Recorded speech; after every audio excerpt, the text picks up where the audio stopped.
by under President Moi, and I made an application for bond pending arrest.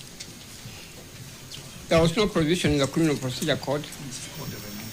There was no provision or a decided case in court in the country at all. But still, I made this application before him.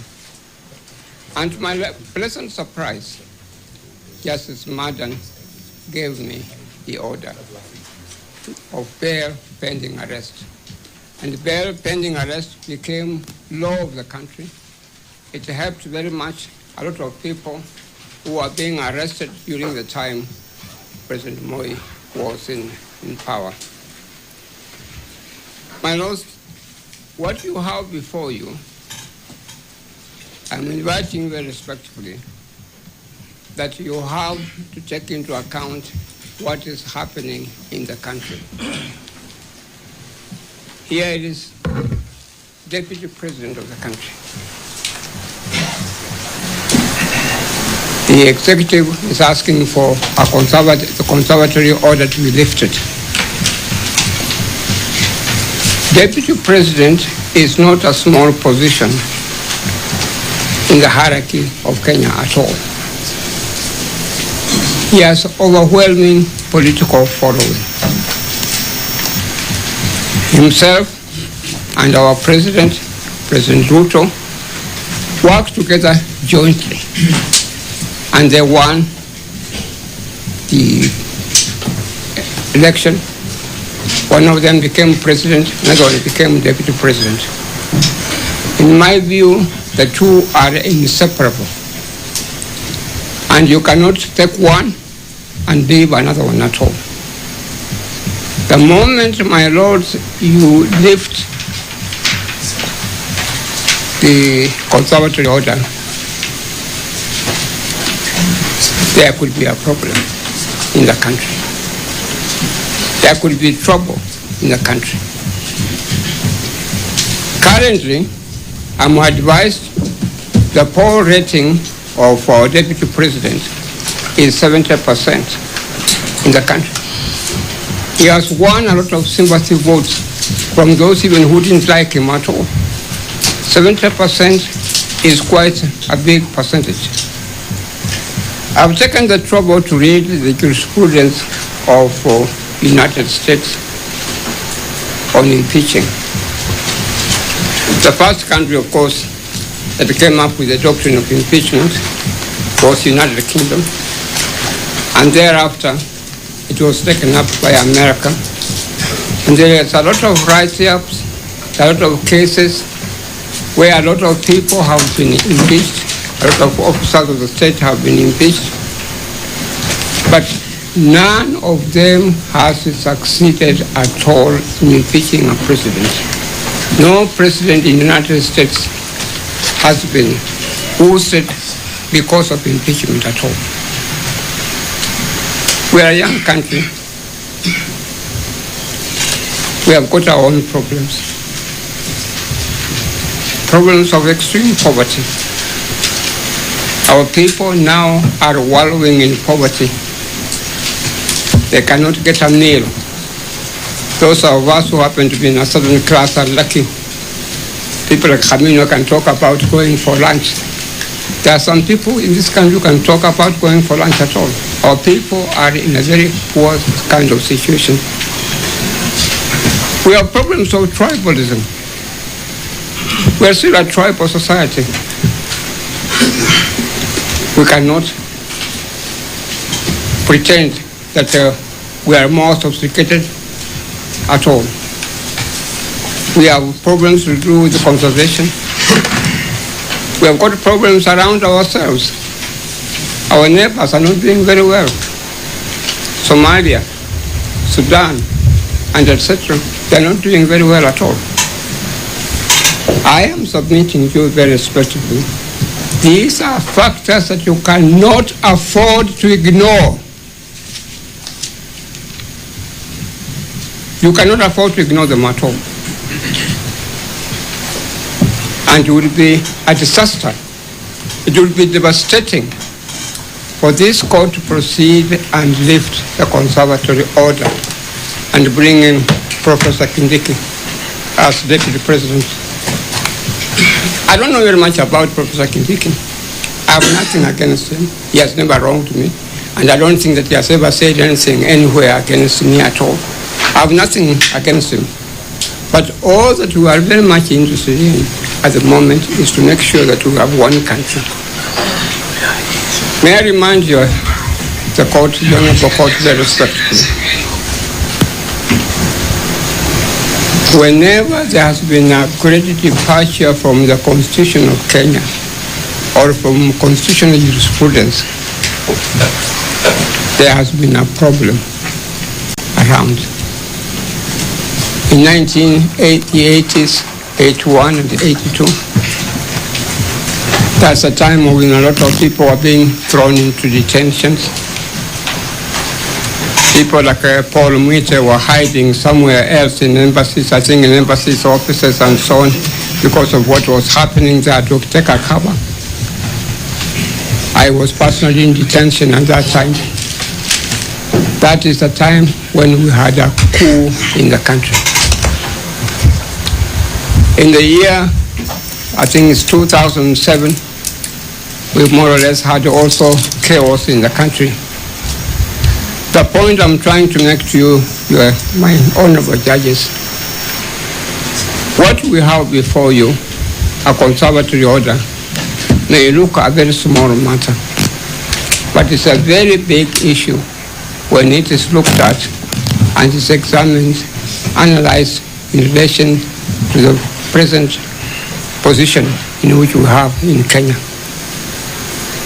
If I may say so, and this, I wish the Attorney General was here, I would tell her very bluntly. Those who want the Deputy President out, let us assume he's kicked out. There will be the same people who will come and say, President, you must go. President Ruto, you must go. There will be the same people who will say that. That will be opening chaos in the country. My lords, these are factors that you cannot ignore. In American jurisprudence, they never ignored that at all.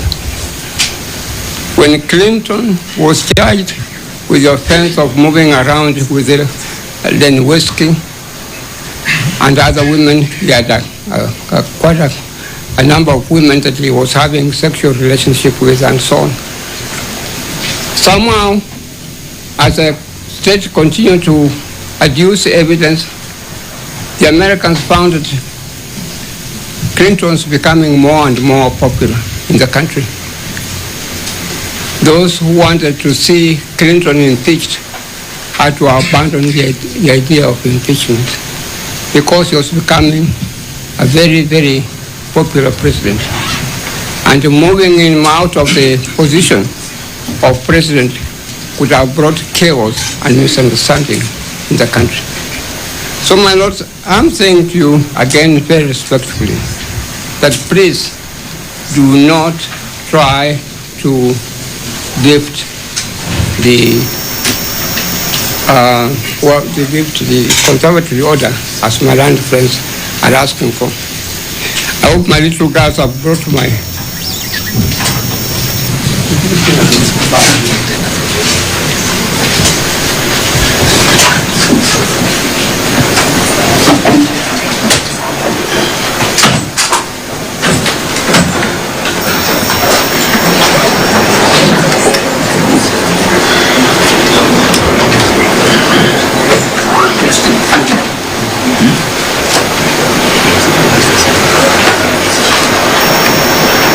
My lady and my lords, the law relating to impeachment is no longer, as I said, a UK affair or an American affair. It touches on the rule of law in a country. It touches on human rights in a country. It touches on democracy in our country. It touches on supremacy of the Constitution the Bill of Rights, leadership and integrity, separation of power, and the role of the judiciary in administration of justice. My lords, may I, with your permission, read to you one provision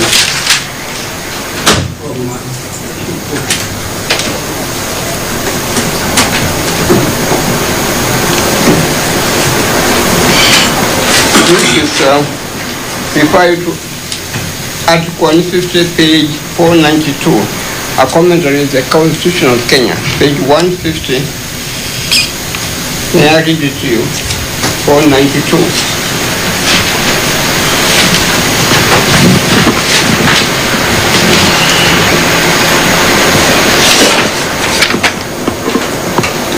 This is a commentary in the Kenyan Constitution by our jurists here.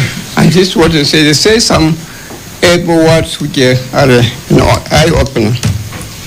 May I read it with your permission? This article, that is the article that is being referred to, is Article 150, dealing with the removal of Deputy President. This article, which sets out the situation that the Deputy President can be removed, protects the Deputy President from arbitrary decisions. What has been taken here is an arbitrary decision by Parliament, by the Senate, and that should not be taken by the court at all. Arbitrary decision of the President in the field Constitution. If I may pause here, there is a mention of the President. A lot of problems we've had in this country have been caused by the executive, have been caused by the President. We normally have found ourselves in this hostile area because of the acts and behavior of the President. We must tell it as it is. President Moi caused detentions. He acted rashly by putting people in detention. We have had extrajudicial killings because of the presidency. We have had some other ills because of the presidency. May I continue, please? In the repealed Constitution, the Vice President could be removed very easily, merely by the instruction of the President. That is true. That's how my great friend and my great client, Jaramogi Oginga Odinga, found himself having to resign because of what was happening. Professor Karanja, faced a similar kind of problem. He was kicked out by the President, by the roadside. The Vice President could therefore have been said to be at the mercy of the President, who appointed and dismissed them at will. The current state of affairs enables the Deputy President to sit a heartbeat away from the presidency, yet enjoy constitutional protection against whimsical section of the President. Let us not forget those wise words, my lords and my lady. I'm inviting you very, very respectfully. Read those words, page 492, and if it becomes necessary, incorporate them even in your own ruling. What is going on now is that the Deputy President and the President probably are not getting on very well at all. In my own humble view, for the years I've worked, a person or persons with whom you are working are not always friends. Sometimes you disagree very, very vehemently, very, very strongly. You may even end up by probably abusing one another, but you still continue to work. you still continue to work. You do not have to be friends to work together. Husband and wife, is there a problem?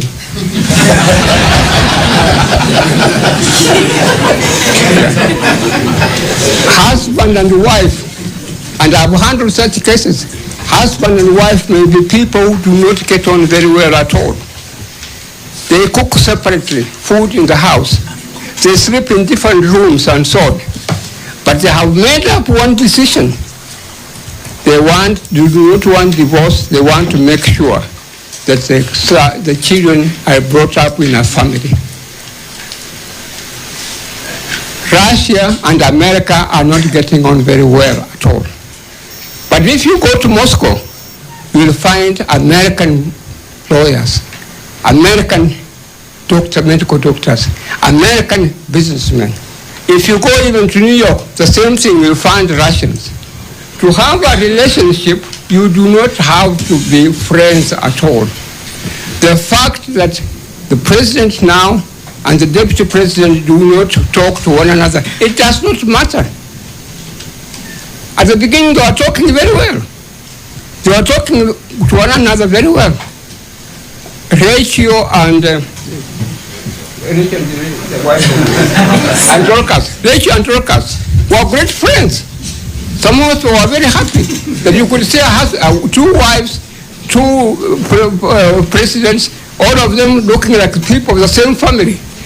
That is the culture we want. That is the civilization we want. That is the peace we want, so that we make sure that we can develop our economy. But not this kind of quarrels and so on, and where one now is able to convince others that we cannot work together, therefore we must divorce. My humble submission, Mr. Lord Eric Ogola, as you are presiding over the bench, please come up with a judgment or come up with a ruling that you are not going to lift these conservatory orders. If you do so, you will be opening a chapter for this country which we may not be able to handle at all. Currently, let me remind you again, the deputy president is enjoying poll rating of 70% in the whole country. He has attracted sympathy votes from people who like him. And the Parliament or National Assembly, which actually impeached the deputy president, if you go through what happened, was a disaster, was disappointing. It is not something to be emulated at all. If you go to the other house, the Senate, again was a disaster.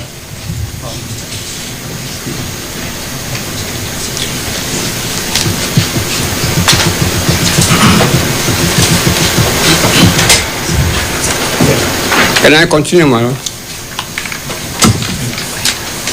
Please wind up your submissions. I'm winding up. I'm winding up. And I'm winding up on this note. My Lord and my Lady, I have lived enough in this country, I've lived long enough in this country, and in particular in Nairobi. When you hear a rumor, do not be so small-minded and dismiss the rumor at all. The rumor usually has got some truth.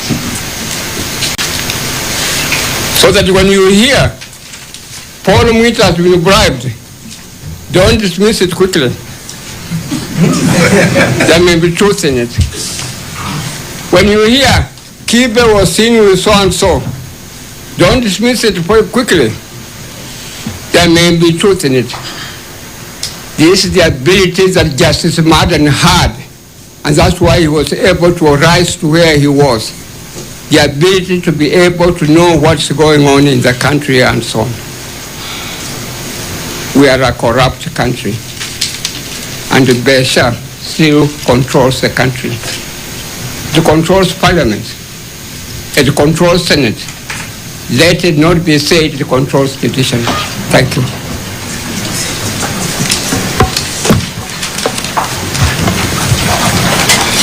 May it please you, Lord President of the Court and the members of your court, we are happy to reply to our colleagues.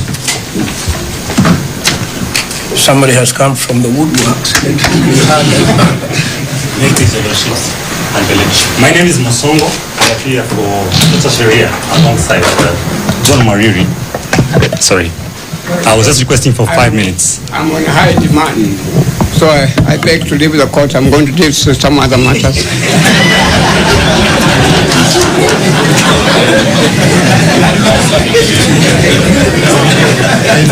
My Lord, just a clarification whether Kituo cha Sheria was enjoined. Last time, Dr. Minwa made an application for Kituo cha Sheria to be enjoined, and then you enjoined Dr. Minwa himself. Yes, yeah, that was done. Yeah. Yes, Kituo appears now as seventh interested party. I proceed? 5 minutes. Your name? My name is Mosongo.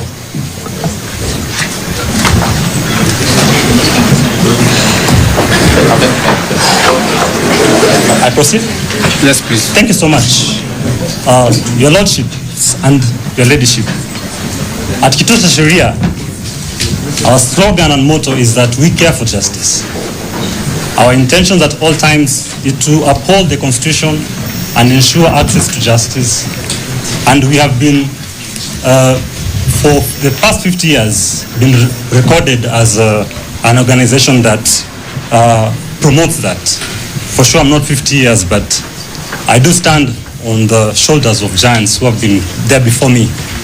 And I want to just bring out 5 points in my few minutes. Why you shouldn't vacate the orders or fail to ensure there is conservatory orders. Number one, in promoting justice and the interest of justice, we have petitioners who are saying that the right to fair trial and constitutional rights have been contravened and violated. And it will be so painful for them, genuinely speaking, that conservatory orders be lifted, vacated. Then they continue with the trial. For sure, Article 23, Article 159, Article 27 talks about ensuring equal playground. Our argument is that your Lordships and your Ladyship, to ensure that their constitutional right to fair trial, even including during this process, so just to preserve the few days that you guys will be handling the matter, that status quo be maintained, particularly because it is crucial for public interest. Judges are not guys. My apologies. Yes. My apologies. My apologies. Your Lordships and your Ladyships.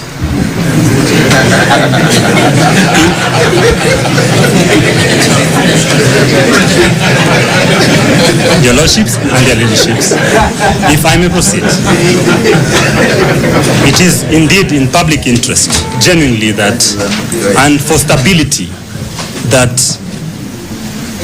for sure status quo be maintained, not only for the current president, vice president, or even the nominee of the president, because you know it said ukiona cha mwenzako, kichwa cha mwenzako kimenyolewa, chako kitie maji.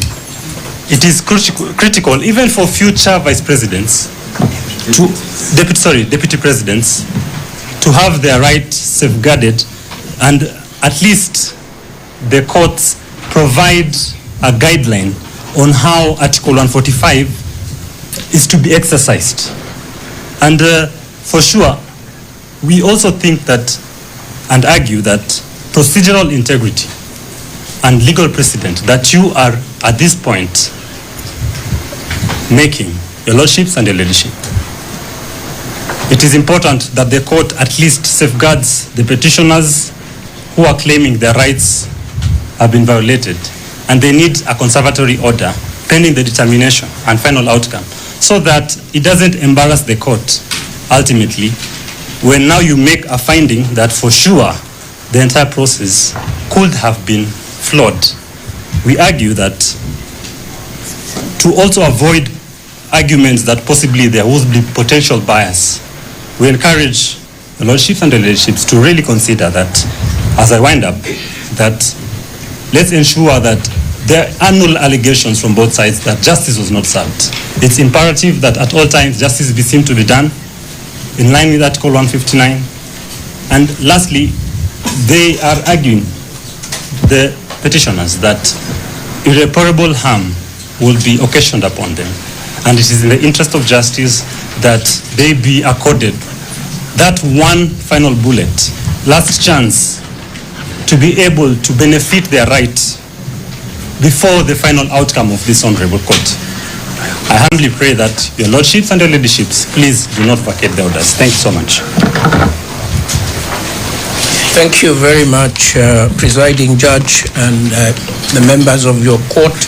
I want to guarantee you from the outset that we will not use 4.5 hours for the respondent. We will be very, very succinct. Indeed, we may very well use half that time. Every lawyer in this court is entitled to his opinion as to what the law is. There is only one thing they are not entitled. It doesn't depend on their opinion. It is what the facts are. That's where we need to start. What are the facts that are relevant to you determining whether conservatory orders should continue in force or should be vacated? It is my humble submission that the pertinent, the material facts are as follows.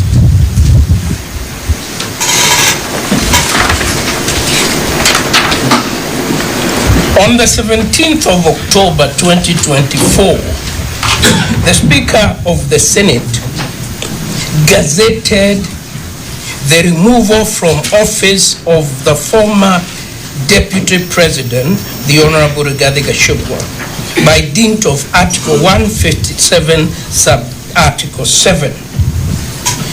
It is important for us to go there, my Lord, and it will take half a minute. What is the language of 145, sub-Article 7?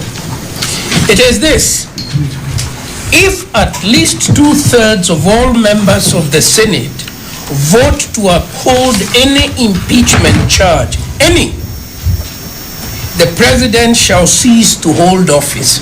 That's the language, shall cease to hold office.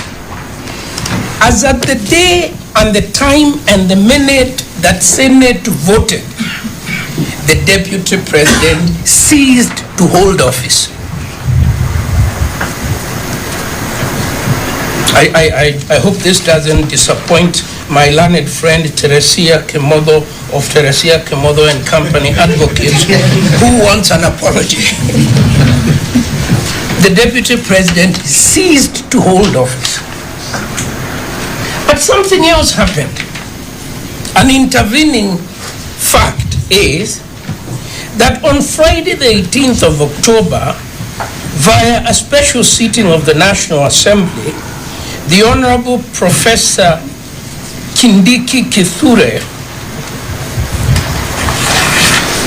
pursuant to Article 149(1), having been nominated by His Excellency the President, was confirmed by the National Assembly. It voted on his nomination. One person has ceased to hold office, another person has been appointed, has been nominated, and the body entrusted in law in affirming that nomination did so. That was at 1:30 p.m. on Friday the 18th of October 2024. What then did the honorable judges of the High Court of Kenya conserve What were they conserving? There was nothing to conserve.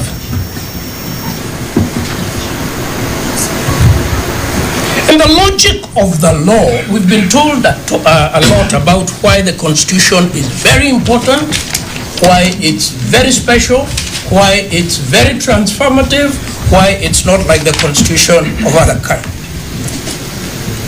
It may very well be all that. But the Constitution is a law to be interpreted the way we interpret all laws.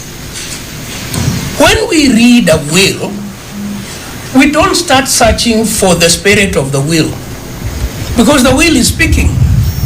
It is saying, I leave my assets to my son, to my daughter, to my uncle. So a person reading a will doesn't tell the family, before we read the will, let us capture the spirit of the will. If we read a tenancy agreement, we do not say, let us capture the spirit of the tenancy. The tenancy agreement is speaking on its face until there is an ambiguity, which is the same thing with the Constitution. It says what it says until there is an ambiguity. Where is the ambiguity when the Constitution has said, shall cease to hold office? It is our first submission. There is no ambiguity. There is no reason to search for any other meaning, any other spirit, any other constructiveness.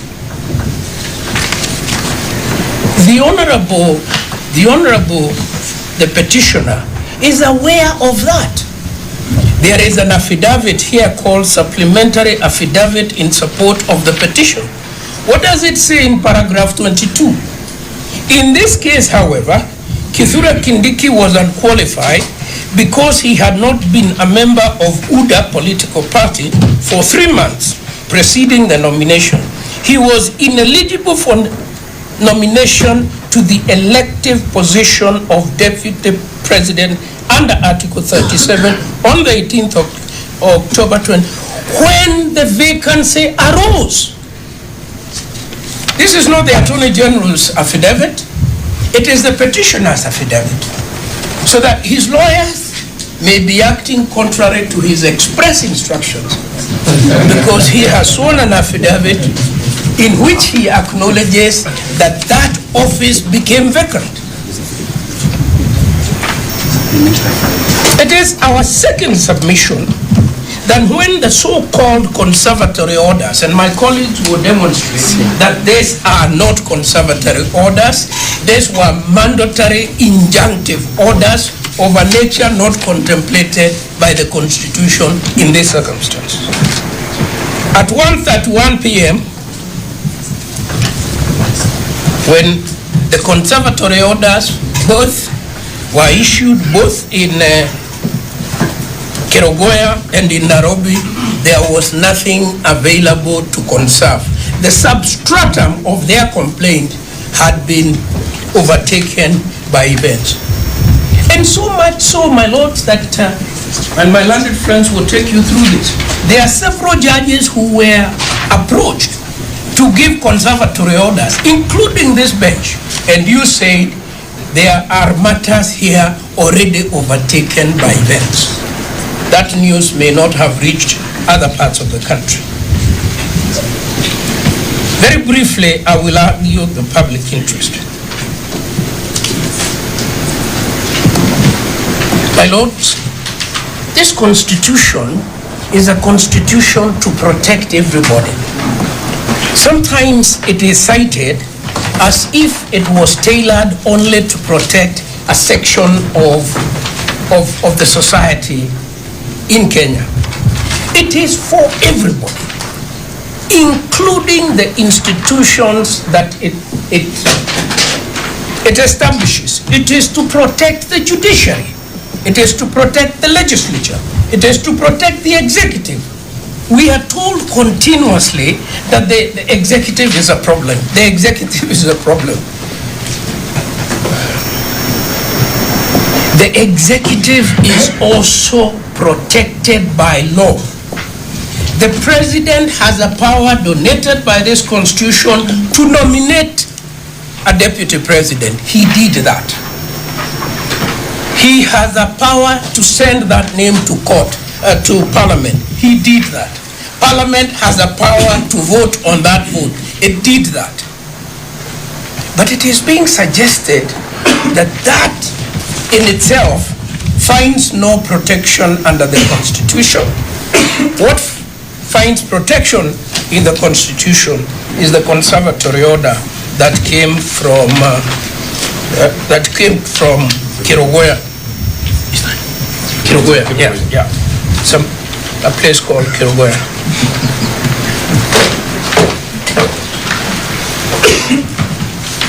We were told, my lord, and this is true, that the impeachment process is a special process.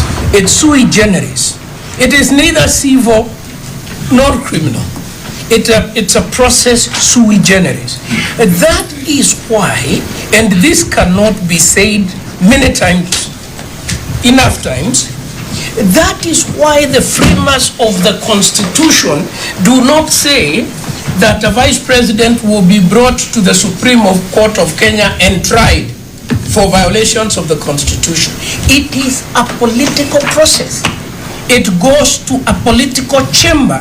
Senate sees as a political body. That's what happens in there. When Dr. Kaminwa says impeachments are never successful in the United States, it is because of the peculiar politics of the United States. Because the impeachment process, even there, is more political than it is here. So we must have fidelity to law, my lords. It is our submission. If you read through the case of Kiriro Ngugi, it is in our bundle, and I will not. And if you read the case of Martin Wambora, Kiriro Ngugi is instructive. This is what the court said, and I'll be very brief. A court must satisfy itself that the case before it is not caught up by the bar of non-justiciability. The concept of non-justiciability is comprised of three doctrines. Firstly, the political question doctrine. Secondly, the constitutional avoidance doctrine. Thirdly, the ripeness doctrine. Actually, much was said about justiciability. This is not new law. This is old law. It is thousands of years law. Thousands of years of English law. The first thing the judge would ask is, what is your course of action? You must have a course of action. The court is not a forum where litigants can hold an academic debate. The judge will always ask, what is your course of action? Okay? Now, so the doctrine of justiciability may sound new, but it is as old as the common law. What is the political question doctrine? We are not going to argue it. But it is actually straightforward that the Constitution recognizes that it has donated power and authority to several institutions. And each institution should keep to its lane. We have developed a constitutional law, or we are developing a constitutional law here that actually is that actually invites contravention of the Constitution. And it is this, that every conceivable social, political, cultural, economic grievance is capable of a constitutional resolution. How is that? How is that? It is not possible. And that is why in our political social system, we have a million other ways of resolving conflict. Not all conflict is justiciable. Not all grievances are amenable to a constitutional solution. Now, let me go to my second last point about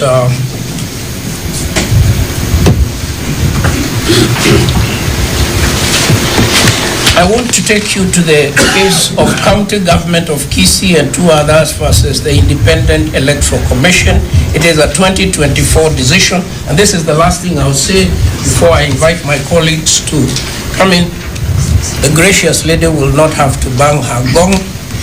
This is what the court said in that matter. While guided and applying the foregoing, in this case, the law does not anticipate that the office of the deputy governor shall remain vacant indefinitely for whatever reason. Having so held that gazettement is a mere administrative formality and taking into consideration the circumstances of the instant case, whereby nomination and approval by the County Assembly of Kisii was undertaken way back in April 2024, it would be unconstitutional to further delay and postpone indefinitely the filling of the vacancy of the office of the Deputy Governor of Kisii. That's what that court said. Finally, because I'm still within time, the Wajir case shows that our constitution has self-correcting provisions. What happened there, my lords will remember? Yes? Is that the governor had been impeached. During his impeachment, the deputy governor assumed the high office of governor. He went to court. After a long litigation, the court found his impeachment was wrong. And then the court said, reverse the order. Just to use an expression by my learned friend, I think it was Mr. Kibabongai, the law is organized. The heavens didn't come down in Wajir. The law said, go back to your office, and the rest of you go home and do something else. That is how to ensure certainty, predictability, stability. That is what we should have here. We are here. I am told on behalf of the Attorney General to assure you that for as long as this matter is litigated, the law will be observed. If a day comes when anything needs to be reversed, that will be reversed. But for now, the public interest is in continuity. Thank you. Yes, my lord. Your Ladyship and my lords, let me dive right into my submissions, and I will demonstrate, my lords, that contrary to the submissions made by my learned friends, Articles 47, read together with Articles 50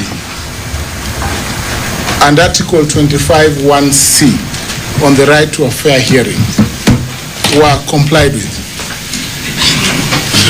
And I will show, my lords, that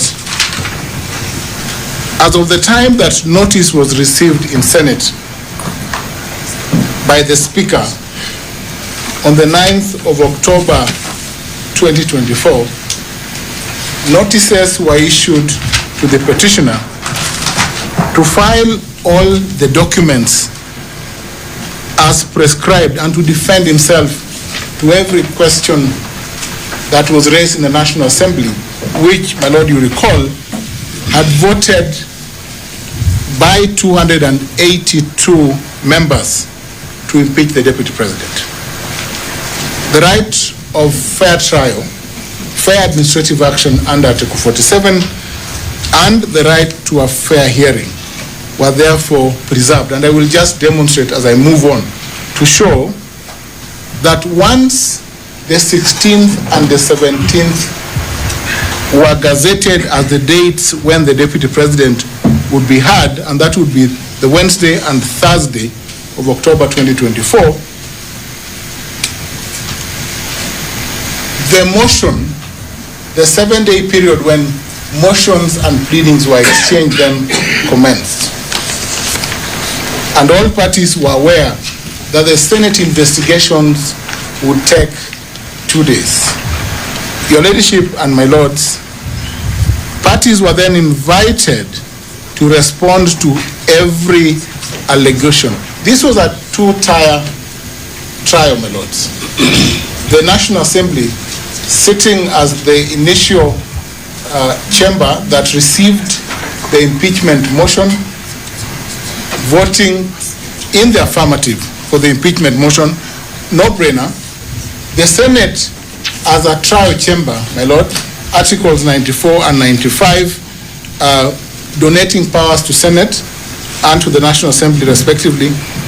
The Senate then proceeded to afford an opportunity. And I want to just demonstrate, my lord, that Article 1(2) of the Constitution designates Senate as the National Assembly as speaking for the people under Article 1. Because the people may either exercise their powers directly or through their elected representatives.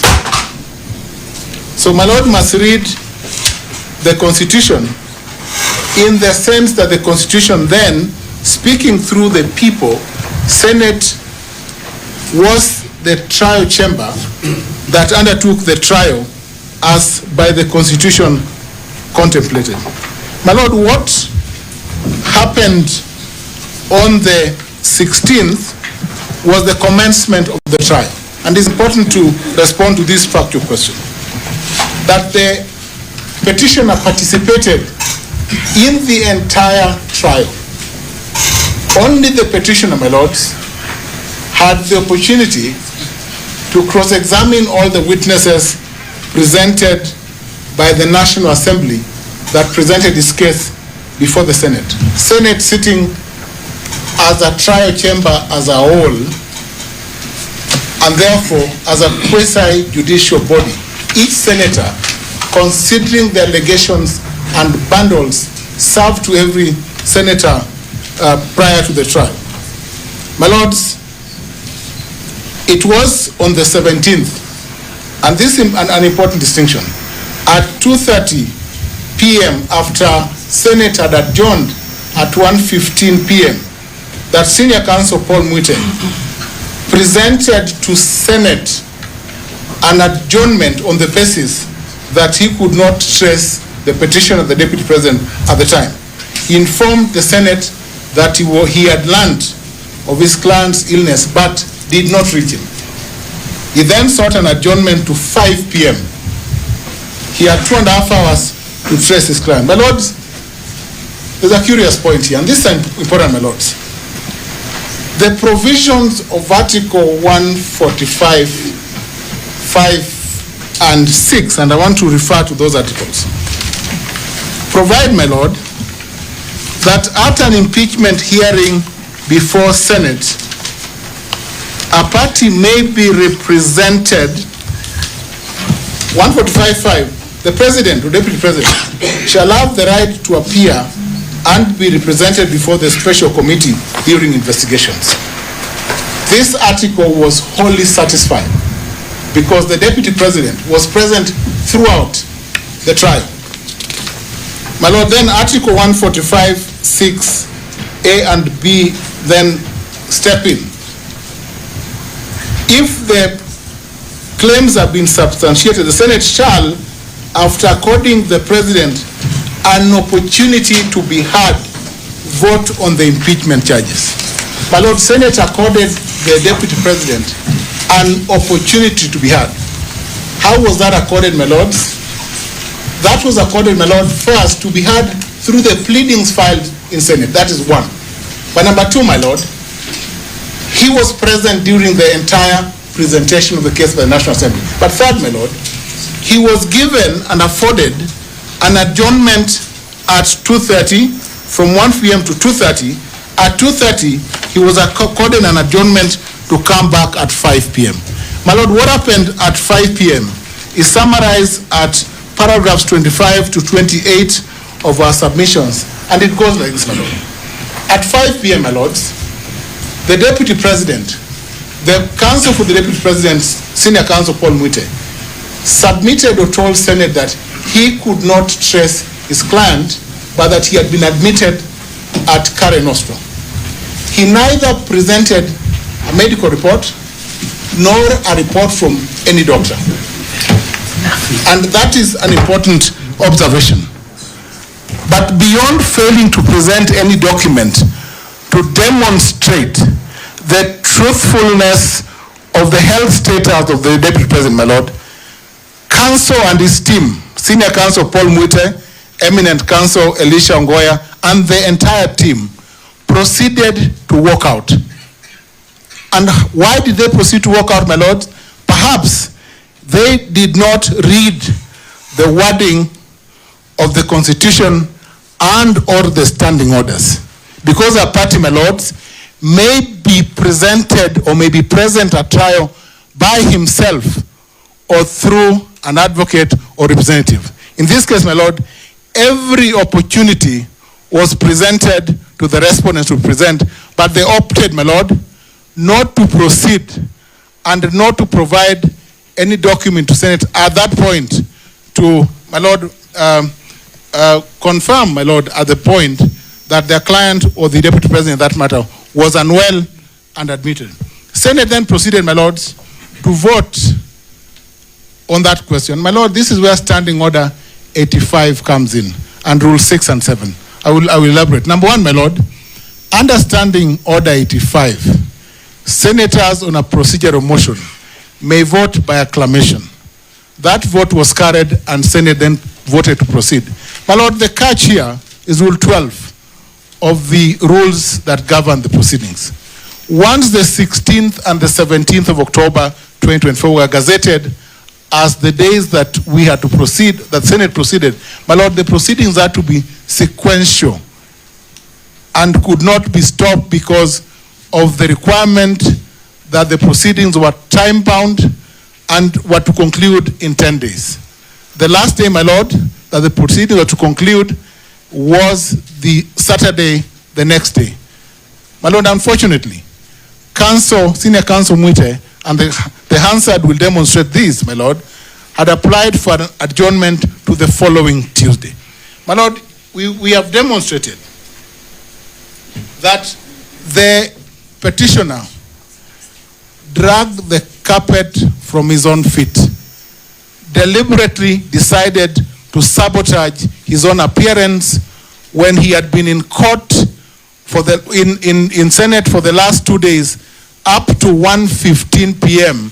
before deciding not to be reachable by his entire team and the team making it worse by disappearing. My lords and your leadership, the petitioner had taken part in the cross-examination of all the parties. No case, my lord, has been presented before you that one, there was a violation of the standing orders of Senate. That's number one. Number two, that Senate did not consider some material defense to any of the charges that were proffered against the Deputy President. My lord, I just want to, for clarity of thought, submit that even on the submission that my learned friend Mr. Masharia made before this court, that there was additional evidence that was entertained by the Speaker under Rule 6 and 7 by hearing a witness called Mr. Njomo. I remember that submission, my lord. My lord, that was a substantiation of a charge on economic crimes that failed. Only, my lords, 5 out of the 11 charges proffered against the Deputy President petitioner hearing succeeded. Only 5 out of the 11 charges. How else can Senate have been judicious? It threw out 6 charges. None of the petitions brought before you seems to commend Senate for standing its high ground and throwing out 6 of the charges. And that is what good faith would mean, my lord. That out of the 6 charges, my lord, the Deputy President was convicted on the gross violation of Articles 10(2)(a)(b), 27 and 129 on the shareholding remark. He was also convicted on the other grounds on national cohesion and on the question that is live before this court, my lord, that is on violating his code that requires him to undertake certain function and undermining the function of the National Security Intelligence Service. Ms. Kimotho of Kimotho and Company Advocates would want the Deputy President to apologize on that count. That's a live matter. But my Lord, in the grant of conservatory orders, I submit, and this because I argued Munya, I argued Wajir, I argued Munya, I argued Mate. So I'm an authority in this area, clearly. My Lord, on the principles that the court considered, the Supreme Court considered in the Munya case, public interest, I think on the scales, weighed highest, that this court must take into account the import of a conservatory order issued ex parte against public interest. My Lord, this is a country that is built on the Constitution of Kenya 2010 with a president whose powers are defined under Article 131 of the Constitution. And Article 131 as a rider that the president's role as the chief executive of the country shall be performed by himself directly and through delegation by the deputy president. This country, therefore, cannot contemplate an interregnum. That means space of power. An interregnum is not contemplated by the Constitution. The position of the Deputy President, my lords and my lady, must therefore be filled at all times. And that is why the applicants know well that this country must move on and have a Deputy President sworn in because of the dictates of Article 131 of the Constitution. My lady and my lords, a conservatory order is therefore inconceivable in the terms defined in the Munya case.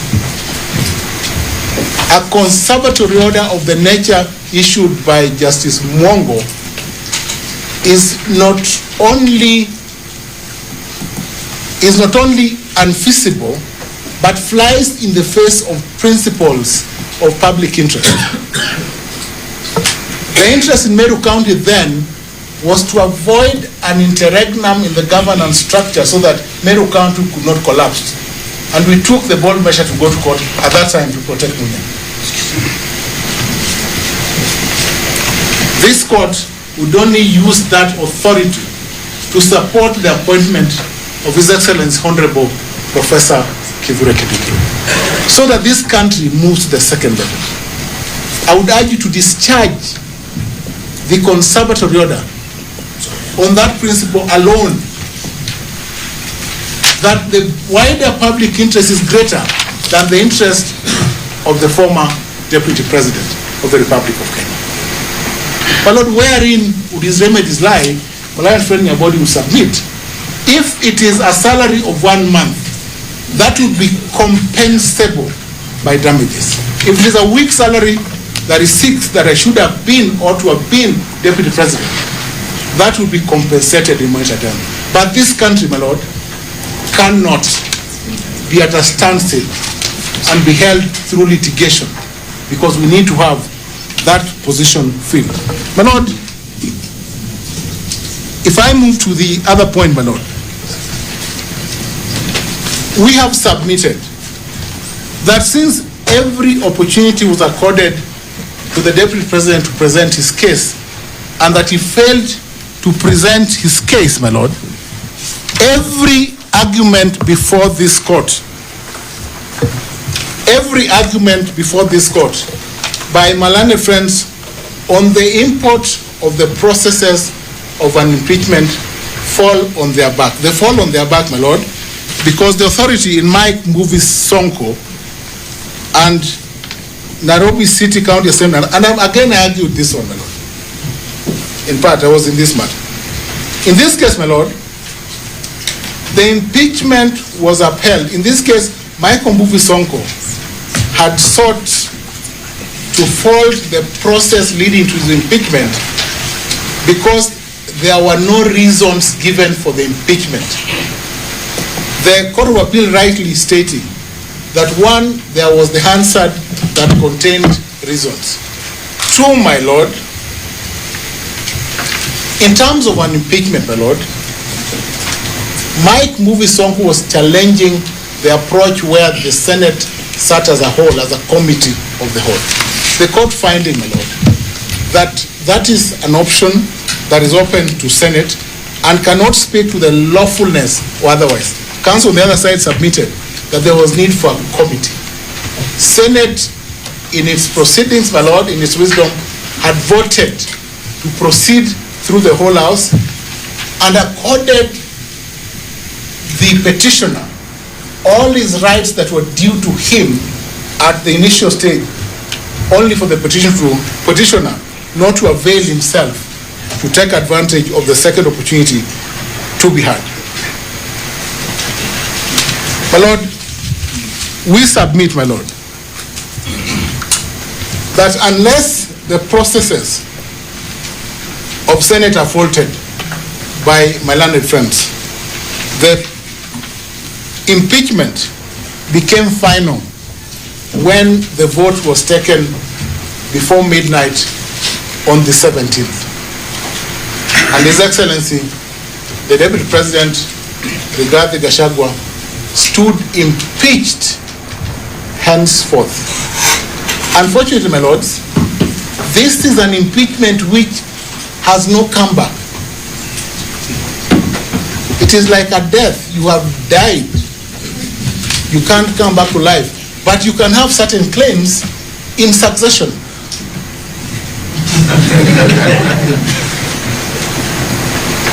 And that is why we have the law of succession.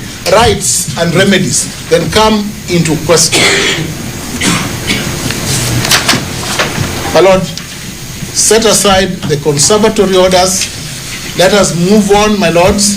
The bigger public interest tilts in favor of the appointment of His Excellency Professor Kithure Kindiki, a very good man. Thank you, my lord. Thank you.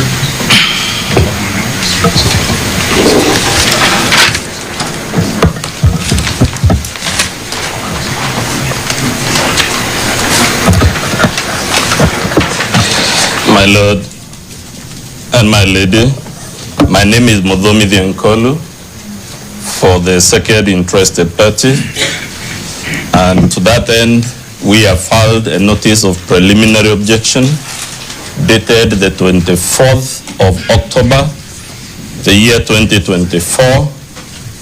We have, in addition to that, filed a list and battle of authorities on that preliminary objection, and that list and battle is dated the 25th day of October 2024, and pursuant to your directions,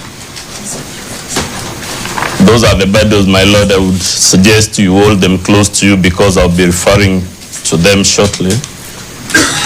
We have in addition filed written submissions, skeletonal submissions dated the 27th day of October 2024. Before I delve into the PO, my Lord, a suggestion was made to you. I had forgotten to tell you, my Lord, that I appear for the second interested party together with my learned friend, Mr. Stephen Ogola. Before I go to the PO, my Lord, a number of things were said by my friends and learned friends. I mean it because we are both friends in addition to being learned. One of the things you were told is to laugh at me for raising this PO. The other thing you were told is that the PO was determined in some rulings and directions you issued. And our simple answer, my Lord, is that unless I am mistaken, observations made by the court at the ex parte stage before full benefit of argument from all sides cannot be the subject of a submission that the issue is settled. But if you listen to me why we have raised this PO, and you find that I deserve to be laughed at, it's okay. My Lord, our PO makes only 3 interrelated points. The point number 1, which you find in paragraph 1 of our written submission, is that the High Court's jurisdiction under Article 23, which governs human rights litigation, and Article 165, which is about enforcement of the Constitution to confirm whether anything. I'm here to tell you very shortly, my lords, the word anything does not actually mean anything in the literal sense, and specifically to tell you that your jurisdiction under that Article 165 does not extend to disputes as to the impeachment of the President and the Deputy President. Yes, the court has jurisdiction to enforce human rights. The court has jurisdiction to confirm whether anything allegedly done in the name of the Constitution is constitutional, but our submission is that that apparently very broad jurisdiction does not extend to a dispute as to the impeachment of the President or the Deputy President of the Republic. And that is the point made in paragraphs 1 all the way to 7 of our preliminary objection. Number 2, point number 2. This court, and indeed all other courts of the Republic of Kenya, have no jurisdiction to entertain a dispute as to the impeachment of the President and the Deputy President. But if we are wrong in that submission, my Lord, because I have been wrong many times, we make the submission that the only court that would conceivably, arguably, mark my words, conceivably and arguably have jurisdiction on this dispute is the Supreme Court. And that is the subject of paragraph 8 of our preliminary objection. My Lord, why do we say that this court, though we acknowledge its broad jurisdiction under Article 23 and 165, does not extend to presidential impeachment disputes? The reasons, my lords, are set in paragraph 6 of our submissions. And the simple point is this: that our Constitution denies this court, the High Court, jurisdiction on countless matters that would fall under Chapter 4 on the Bill of Rights. Case in point, presidential elections involve human rights under Article 38. It is clear in the Constitution that this court has no jurisdiction over a dispute relating to a presidential election. Even if someone were to come here and say that he was denied his Article 38, which is a human right under that election. My Lord, it is clear by dint of Article 58, sub-Article 5, that this court has no jurisdiction to hear a dispute as to a declaration of a state of emergency. My learned friend, Mr. Ngoya, talks of the word decency. We are all sufficiently decent to acknowledge that nothing invades the entire regime of human rights than a declaration of emergency. That declaration can affect the right to assembly, to expression, to basically everything. And yet the Constitution is clear. If you have a dispute as to that matter, never mind that it has abrogated the entire Bill of Rights, the court you go to is not the High Court. It is the Supreme Court. My Lord, property is a matter of the Bill of Rights. Article 40. It is clear from our Article 162 that if you have a problem in that regard, or to do with the environment, which is also a human rights matter, you go to the Environment and Land Court.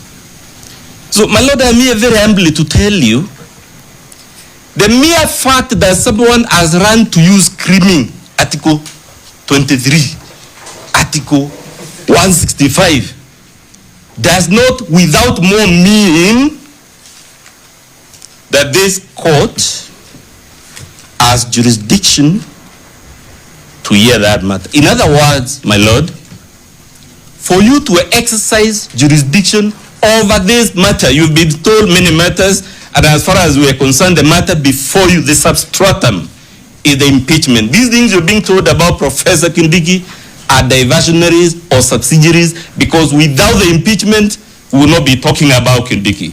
So the substratum of the dispute before you is impeachment. And our point, my Lord, in the absence of an express grant of jurisdiction on this court, on the substratum of this dispute, on the subject of this dispute, which reminds me of Professor Gidu Muigei's issue about justiciability, then you have no jurisdiction. Luckily, my Lord, I hope we all agree that there is no clause of our Constitution that confers on this court jurisdiction to entertain the dispute before you. Which means, therefore, the question is whether nonetheless you have that jurisdiction given your broad powers under Article 23 and 165. Luckily, my Lord, our Constitution was the product of a 20-year process that we call the constitutional process. And because it is in black and white, I invite you to go to page 5 of our Bado, my Lord, the Bado of Authorities. We have produced you, or rather before you, extracts of the Boma's constitutional, the Boma's draft constitution. It confirms to us, if you go to page 6 with me, that during the constitutional process, Kenyans actually agonized over whether this matter should be handled in the court and which court. And it's there in black and white, Article 187 on page 6. It says the Supreme Court shall have exclusive, that must mean to the exclusion of every other court, including this one, A, Roman 2, disputes arising from the process of the impeachment of the president. So when we were having our debates through the Boma's process, there was a decision, it's there in black and white, that there will be judicial review, not before this court, but in the Supreme Court. Of course we know, my lords, the Boma's draft was one of many. The next draft that was generated in that process is at page 7 of our Bado, the harmonized draft constitution. At page 8, again, clause 201 of that draft constitution, it is clear there in Article 201, sub-Article 4, that the Supreme Court has, paragraph A, exclusive, at the line, exclusive. We moved from that document, and luckily, my lords, the bench, to me, should be familiar with this process, to a document that went to the 2005 referendum, which was the Wako draft. We have produced it at page 10 of our Bado. This document is special, my lord, in the sense that it was subjected to a referendum before the people of Kenya. And again, you find there, Article 184, Kenyans were still toying with the idea that the courts can interfere with this process. But what I want you to mark again on page 11 is that the court that had been envisioned is the Supreme Court, not the High Court. We all, of course, know that draft was rejected by the people of Kenya, and that must mean, because this is the draft that reached the referendum, that the people of Kenya also rejected this rule of judicial intervention in this problem before you. Why do I say so? The next document is now the official constitution we have today, which is the Constitution of Kenya 2010. And it has no clause conferring jurisdiction on this court or even the Supreme Court. And since that rule was always on the table, my lord, but was dropped from the final draft, we must take it that the final decision the people of Kenya made at the referendum of 2010 was that there would be no judicial intervention in the dispute of the nature before you.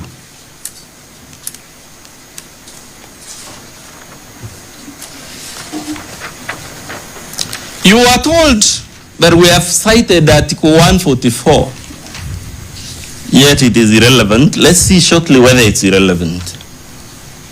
We have produced Article 144 on page 13 of our Bado. My lords and my lady, you can only remove the president and the deputy president through two routes. Either the route of Article 144 or Article 145. We are only mentioning 144 to help us answer, in the absence of express jurisdiction, whether there is inferred jurisdiction. And when you check 144, one of the curious rules it tells you, 144, Article 144(8) of our Constitution, is that the report of the tribunal shall be final and not subject to appeal, and if the tribunal reports that the president is capable of performing the functions of the office, the speaker shall also communicate. And of course it goes on to hold that if it finds the president is either insane or suffers an infirmity of body, then the Senate shall vote. Something curious here, my lord, that our Senate can vote to retain a president found by a medical tribunal to be insane, and our Constitution says that decision cannot be challenged in any court or tribunal. Those are not my words. But more curiously, this rule is also repeated, my lord, in Article 165. And for me, what is notable, my lord, is, the Constitution speaks to an issue once. It has spoken about this issue of 144 in 144(9). And when you go to 165 again, it says this court has jurisdiction to hear an appeal from a tribunal on removal from office, except the tribunal under 144. I don't know, but it must count for something that those who drafted our Constitution decided to deny jurisdiction not just once, but twice. So the $1 million question, my lord, if this court has been denied jurisdiction twice for the process under Article 144, on what basis can it assume jurisdiction for a process under Article 145 in the absence of express conferment of that jurisdiction, and in the face of the multiple ousters I took you through, where the Constitution says in black and white, this matter may be about the Constitution, this matter may be about the Bill of Rights, but the High Court has no jurisdiction. That's what we mean when we say in our PO, my lord, that there is Supreme Court jurisprudence in this country. I'm addressing you now on the authority in advisory opinion number 2, I believe, of 2011. I don't know whether Professor Tom Ojeda was involved. But my lord, we are told in that decision that jurisdiction cannot be arrogated through the craft of interpretation. What the petitioner and those in support of his cause are inviting the High Court to do is to arrogate to itself jurisdiction of a dispute or by the impeachment of the president through the craft of interpretation, through the craft of stealth, through the craft of sophistry.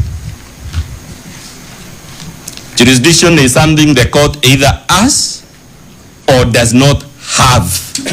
It cannot be inferred. Professor Ojende is telling me other things one must either have or not have. There is no middle ground. But I suppose he wants me to fall into trouble with the court, so I won't mention them. My Lord, let's go to the decision in Nixon versus United States, which is at page 20.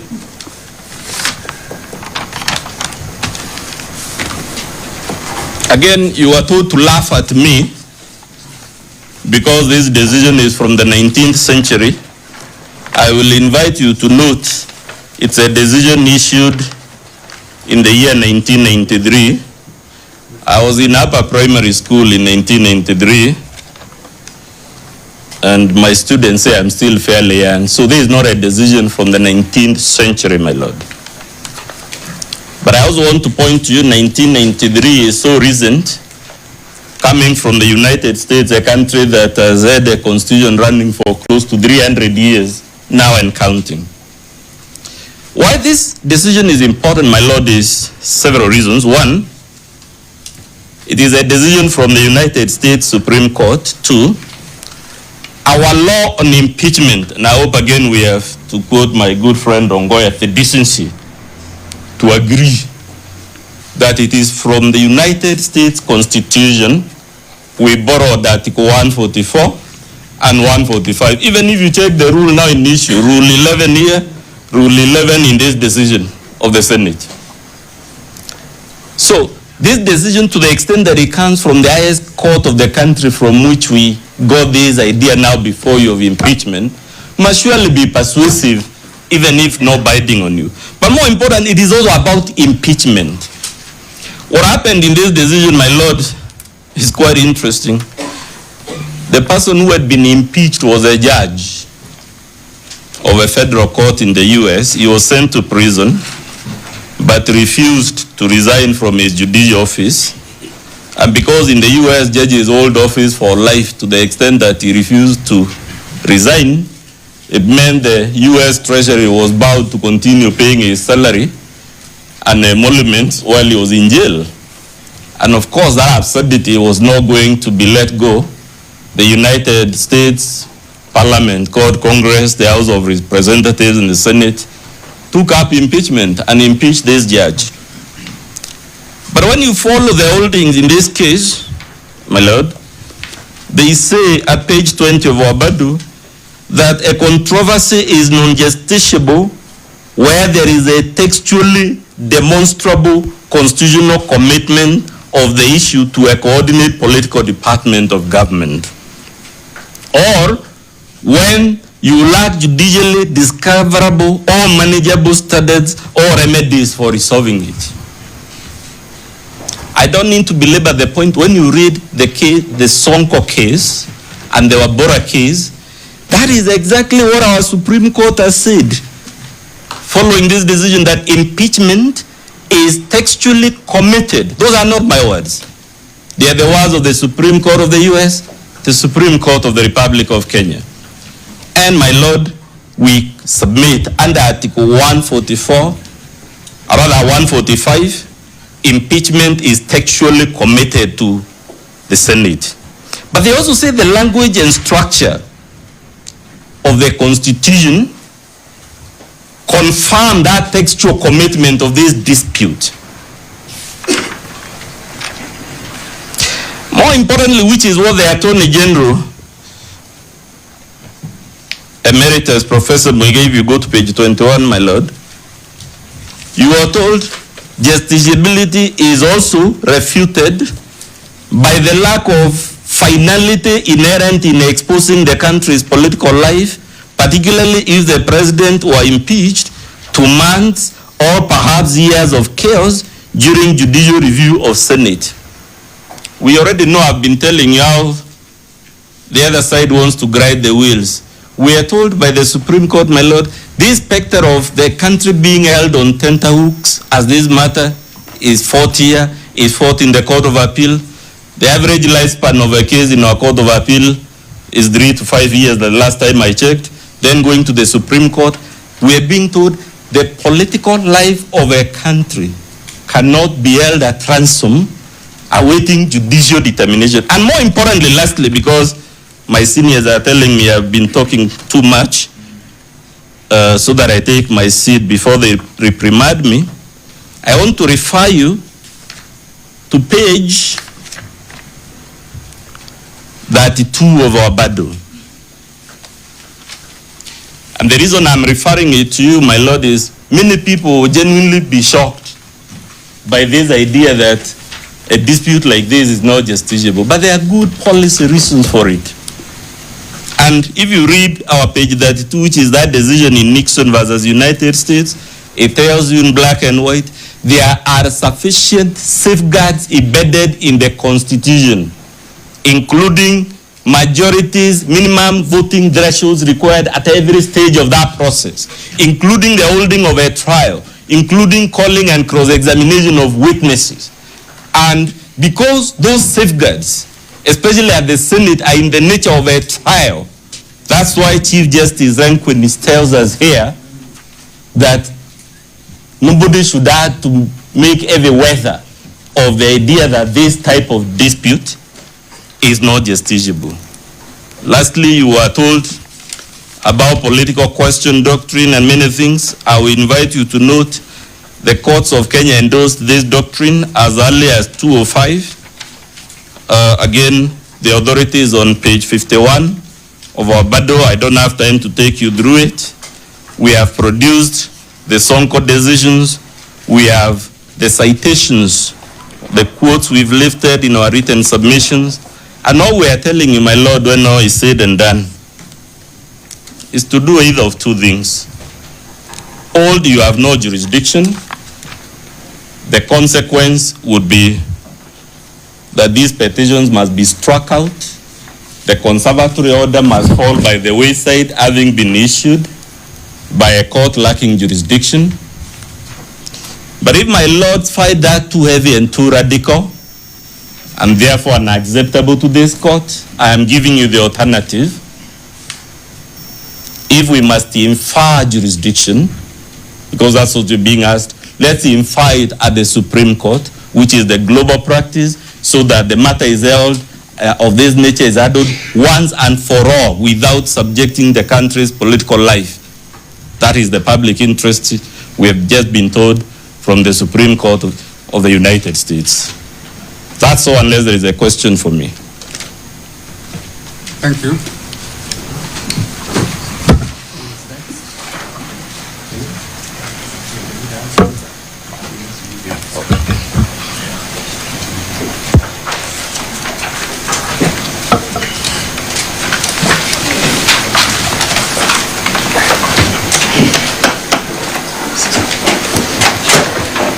My Lord, my lady, if it may please you, my name is Milimo. My Lord, I'm here to address you on 3 grounds. Specifically, my Lord, one on public participation. The second issue, my Lord, I'll be addressing you on is fair hearing, with reference, my Lord, to the National Assembly. And lastly, on the nominee, my Lord, the Deputy Presidential nominee. My Lord, on the first point of public participation, you shall note first, my Lord, that there is no one in the petition before you who has alleged that they were denied an opportunity to participate in the public participation exercise. The second point, my Lord, is that it's common ground to all the parties that public participation was an essential ingredient in the impeachment proceedings. And that is, my Lord, dictated by Article 118B of the Constitution. And my lord, on the boxes to be ticked in reference to the public participation exercise, I invite you, my lord, to refer to the Supreme Court BAT decision. And specifically, my lord, at page 45 of that decision, which we have attached, my lord, to the first respondents supplementary list and bundle of authorities dated 28th of this month. My lord, the second authority that I will refer you to on matters public participation is the recent authority, my lord, that was rendered last week by the High Court in the affordable housing decision, my lord, that is petition number A154 of 2024, and specifically, my lord, at pages 178 to 179, rather to 184 of that decision. My lord, if you are to refer to the replying affidavit of the National Assembly, you will note that the National Assembly, my lord, undertook an unprecedented public participation exercise. None of that nature and magnitude, my lord, has been undertaken in the history of this country.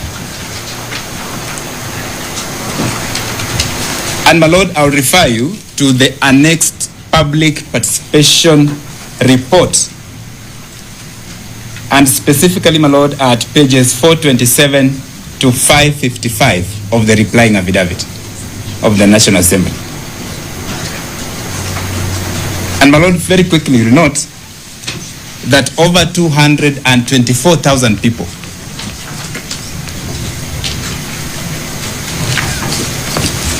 my lord, over 224,000 people were involved in the exercise,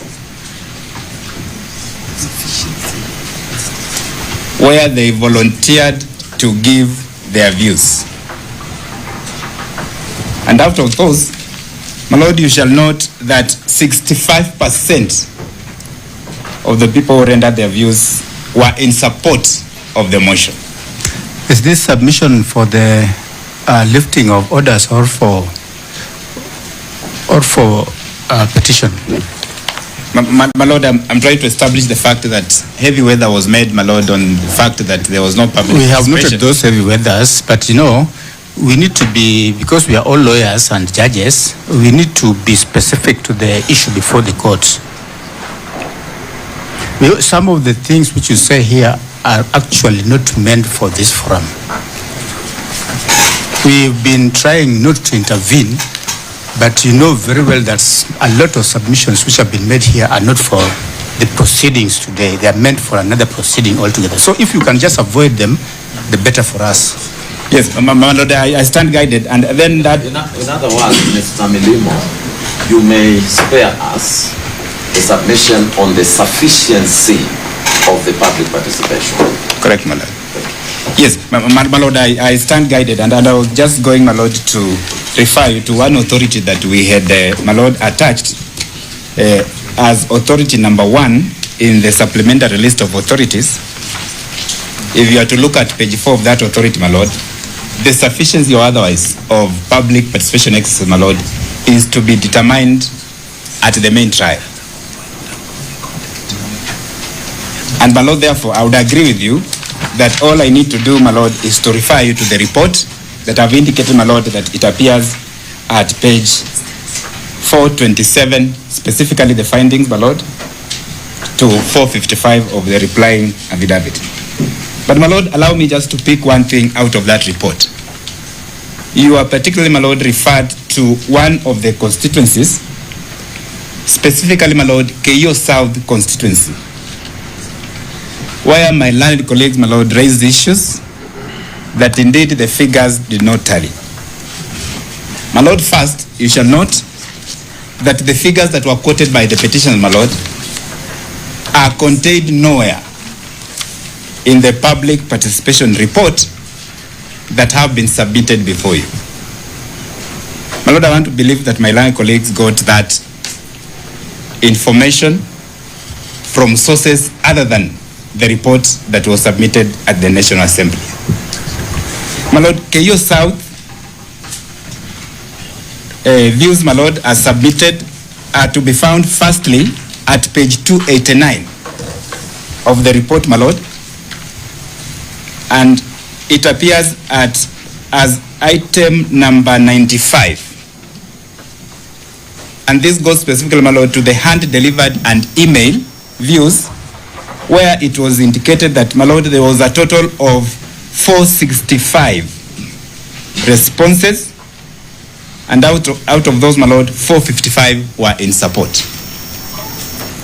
That is what, my Lord, is contained in the report as the first limb. The second limb, my Lord, is for those who participated in the public hearings of the 4th, my Lord, of October, and is found at page 331. Same KO South constituency. And, my Lord, it's indicated that a total of 355 people did, my Lord, attend that public hearing. And out of those, 352 persons, my Lord, supported the motion. Lastly, on that point, my Lord, is to refer you to page 440 of the replying affidavit, my Lord, where you shall note, not 440, my Lord, I'm sorry, page 439, where, my Lord, you shall note that the total responses in respect of KO South constituency were 820.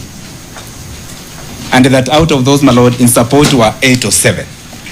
So, my Lord, the views are submitted, or the submissions are submitted by my Lord colleagues, my Lord, do not find any favor in the report, and therefore, my Lord, I'll urge you that you do ignore them. My Lord, I also need to point out that public participation, my Lord, is not a referendum. As well understood, my Lord. And that in the words, my Lord, of your learned brother, justices and sisters, my Lord, in the affordable housing decision, public participation does not, my Lord, necessarily mean that everyone in the country must give their opinions. My Lord, that is paragraph 175 of the affordable housing decision. And that, my Lord, all that the National Assembly was required to do at paragraph 176 is to give the public an opportunity, my Lord, to submit their views. And, my Lord, you shall note that in the report, all that was done by the National Assembly. And therefore, in the fullness of time, my Lord, we shall demonstrate before you that there's absolutely no arguable point, and the public participation exercise that was conducted, my Lord, by the National Assembly was not only meaningful, but was sufficient both qualitatively and quantitatively. My Lord, the other issue that was raised was by my learned colleague, Mr. Omari, on public participation, where he indicated, my Lord, that elections are conducted at the polling stations. My Lord, that submission is not true. The presidential, my Lord, elections are provided for in terms of being conducted, my Lord, at Article 138(2), where it states, my Lord, that the elections are at the constituency level and not at the polling station. My Lord, the other issue that arose from the submissions from my Iranian colleagues is whether, my Lord, the first petitioner was given an opportunity to present his reply to the public prior to the public participation. My Lord, my answer to that is simple. That first, my Lord, the public participation exercise commenced on 2nd of October all the way to 5th. And, my Lord, by the time the public participation commenced, the first petitioner had not submitted his response or lodged his response to the National Assembly.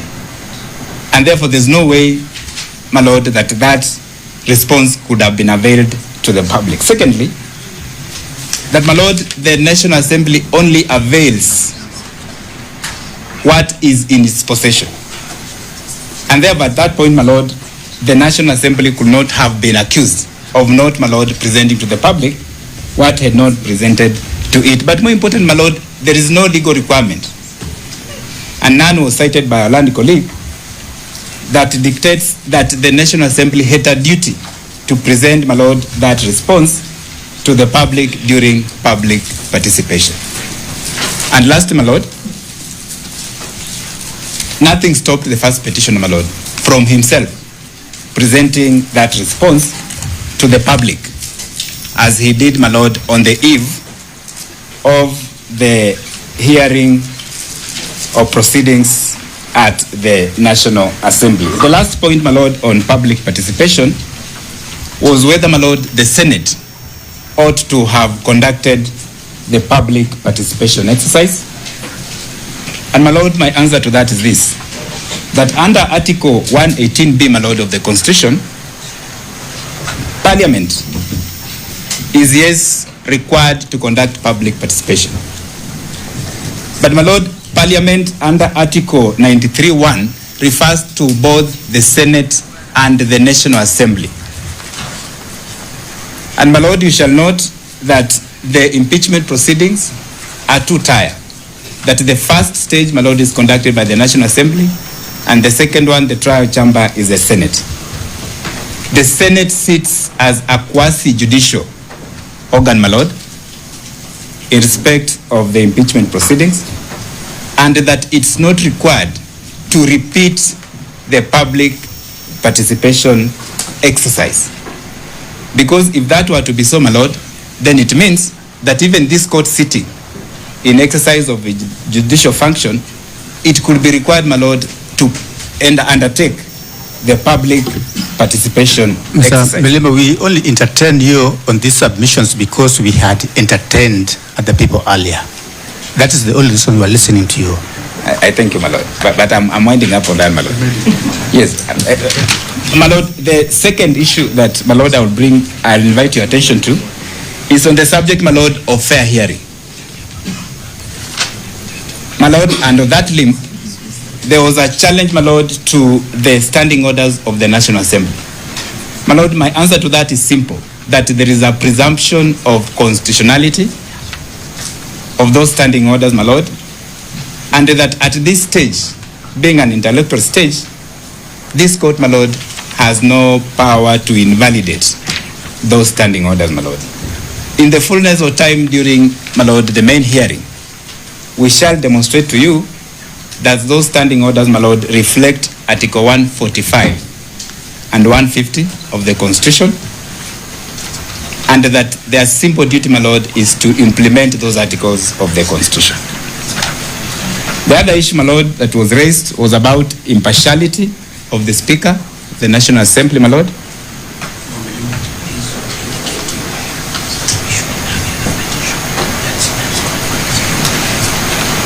Yes, and my lord, you shall note that the Speaker of the National Assembly, my lord, has no vote in the proceedings, and that is, my lord, under Article 122(2)(a) of the Constitution, and that submission, therefore, my lord, is not a valid submission.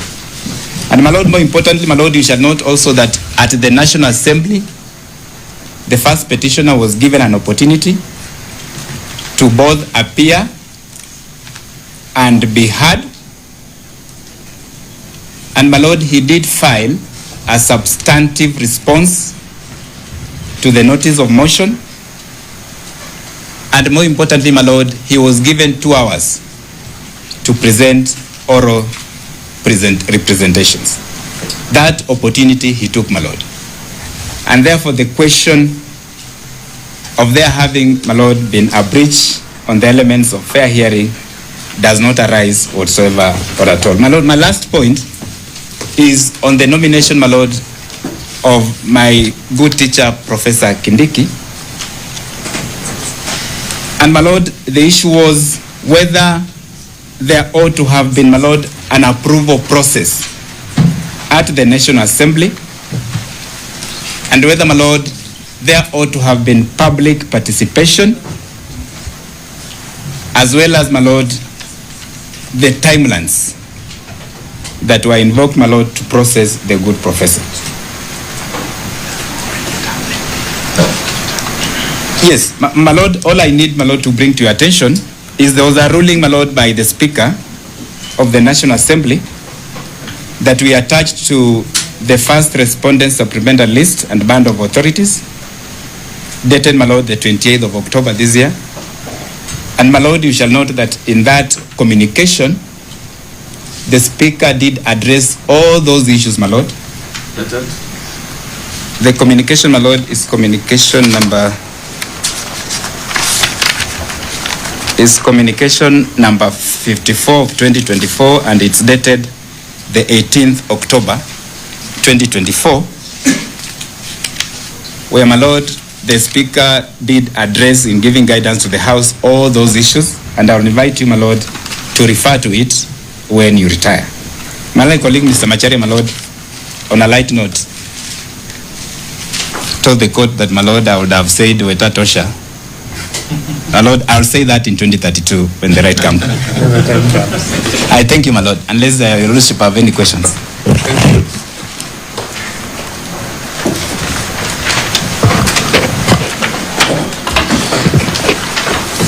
My Lords and my Lady, I'll proceed from where my learned friend Mr. Milima stopped.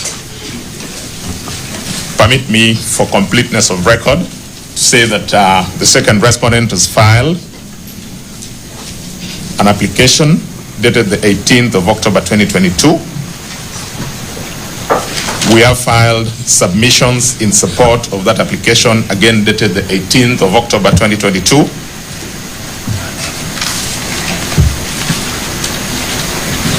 And we have a replying affidavit sworn by one Samuel Joroge on the 21st of October 2024. I'm reminded by my colleagues that I forgot to mention my name for completeness of record. My name is Eric Gumbo.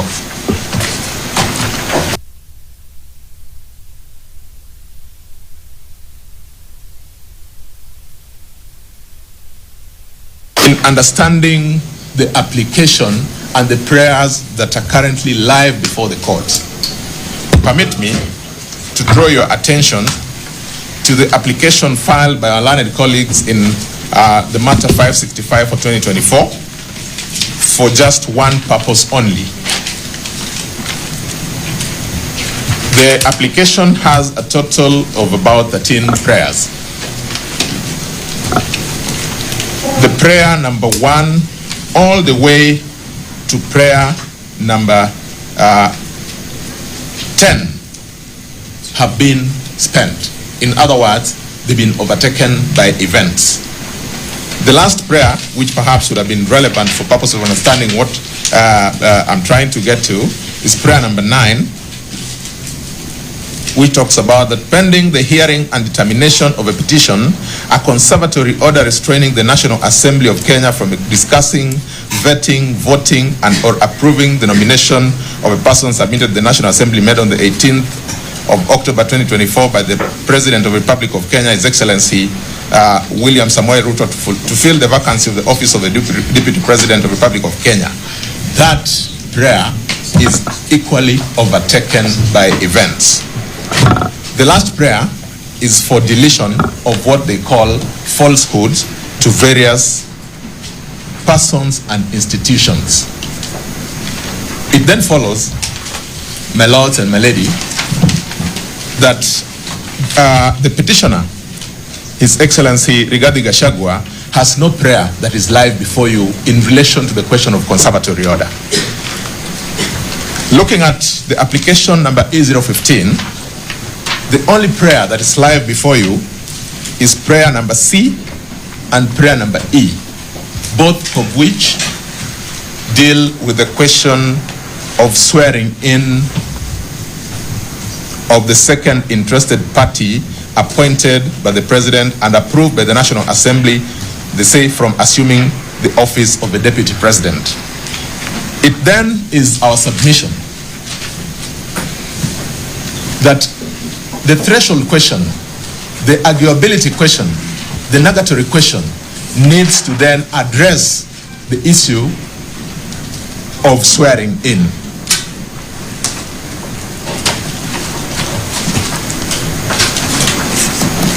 I will then straight go to the issue of swearing in.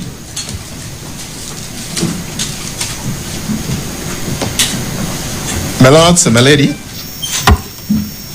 we've spoken to the provisions of Article 145.7.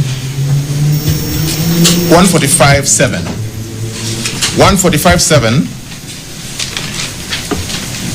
very clearly indicates that if at least 2/3 of the members of the Senate vote to uphold any impeachment charge, the president shall cease to hold office.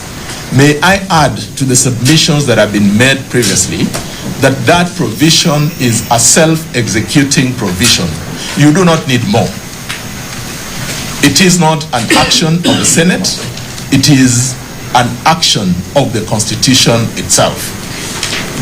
The first question that then we would want to ask ourselves this afternoon is, in light of view of such an express provision of the Constitution, is it tenable that an order of this court would issue to stop it? Let me take as one step further to remind us that at the point at which the deputy president was impeached, he then acquired a constitutional blemish. And we say a constitutional blemish because under the provisions of Article 150, all the charges that were substantiated as against him, including the question of gross violation of the provisions of this Constitution, serious reasons to believe that the deputy president committed a crime under the national or international law, and gross misconduct, then were issues that would be said to have informed his constitutional standing. Now, where am I going with that? I'm trying to make the point that when the Constitution, therefore, has put a dot or a blemish on you, then certainly you become unsuitable to hold office by dint of Chapter 6 of our Constitution. That is, specifically, I would draw your attentions to the provisions of Article 73, Subarticle 1. It says, talks about leadership and integrity, responsibility of leadership. It says, authority assigned to a state officer is a public trust to be exercised in a manner that, 3, brings honor to the nation and dignity of the office. To the extent that those grounds were established under Article 150, it simply means that the person of His Excellency the Deputy President therefore lost the capacity. And why that is important is then, as you consider this question as to whether to grant the Conservatory orders or not, would he be one person who would possibly be considered for that situation? And our answer is a simple no. Permit me to speak to the issue of now Article 149. Article 149 reads, within 14 days after vacancy of, in the office of a deputy president arises, the president shall nominate a person to fill the vacancy, and the National Assembly shall vote on the nomination within 60 days after receiving it. First point I would want to make, just to complement what my learned friend Mr. Muthomi has spoken to, as to the justiciability. If the Constitution says that within 14 days of coming into play of Article 145(7), is it practical, is it tenable that within those 14 days, if a party were to have come to court, then going through the hierarchy of the High Court, the Court of Appeal, and the Supreme Court, any dispute touching on that question of nomination would have been resolved? That then speaks to the architecture of our Constitution, to the extent that it is not contemplated that the person who has been impeached would therefore be able to run or even express interest for nomination for purposes of Article 149. Let me then take it one step further to relate Article 149 and 148. In particular,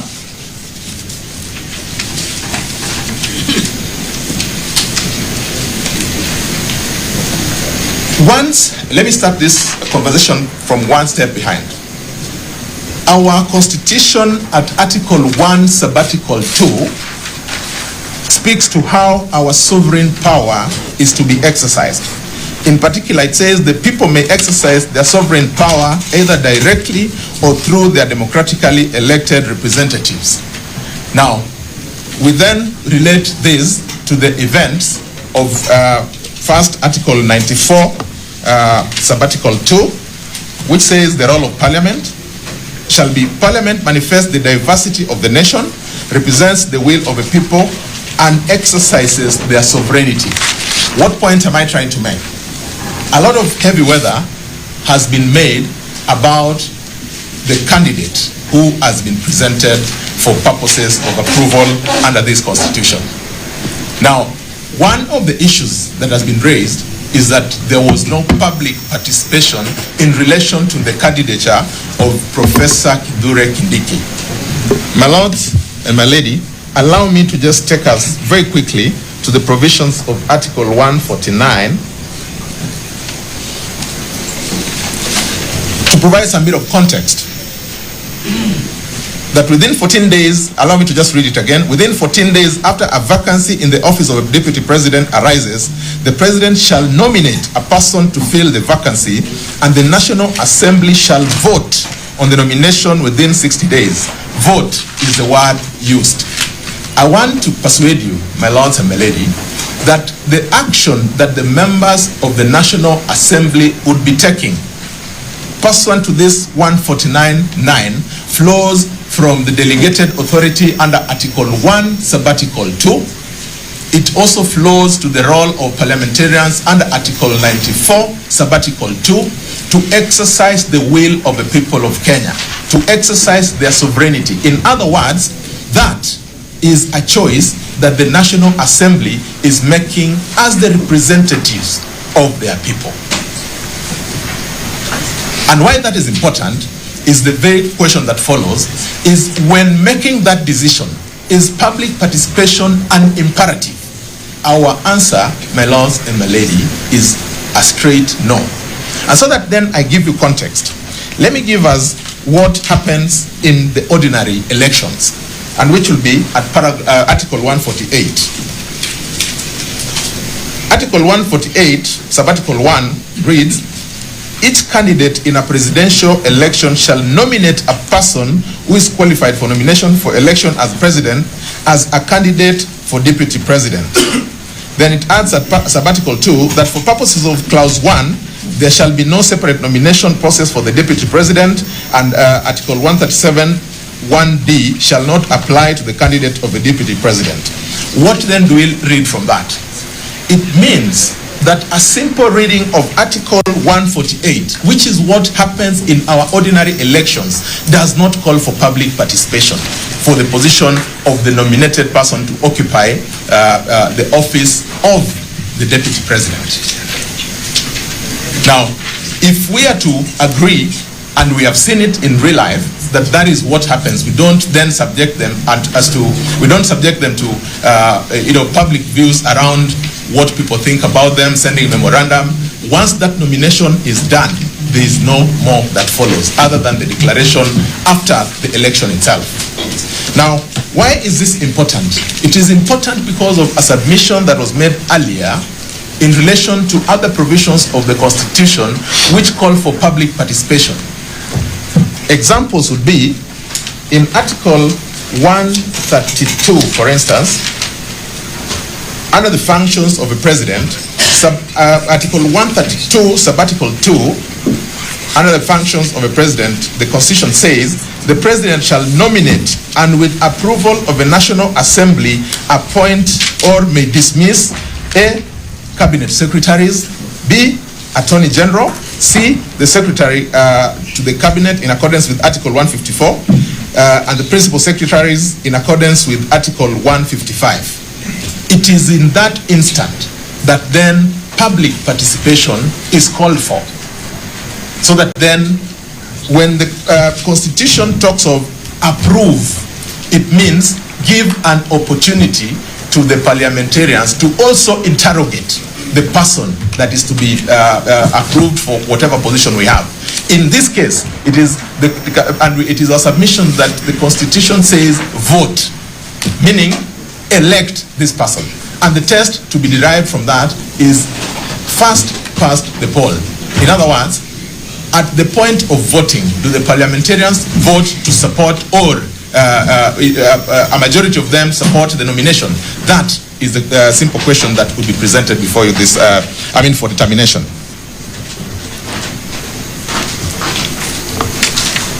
Permit me then to move on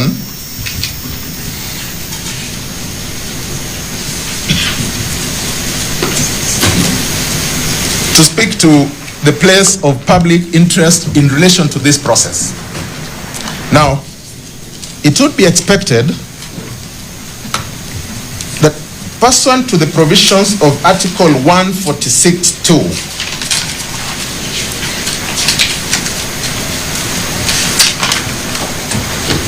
that when a vacancy occurs in the office of the president, the deputy president shall assume office as president for the remainder of the term of the president.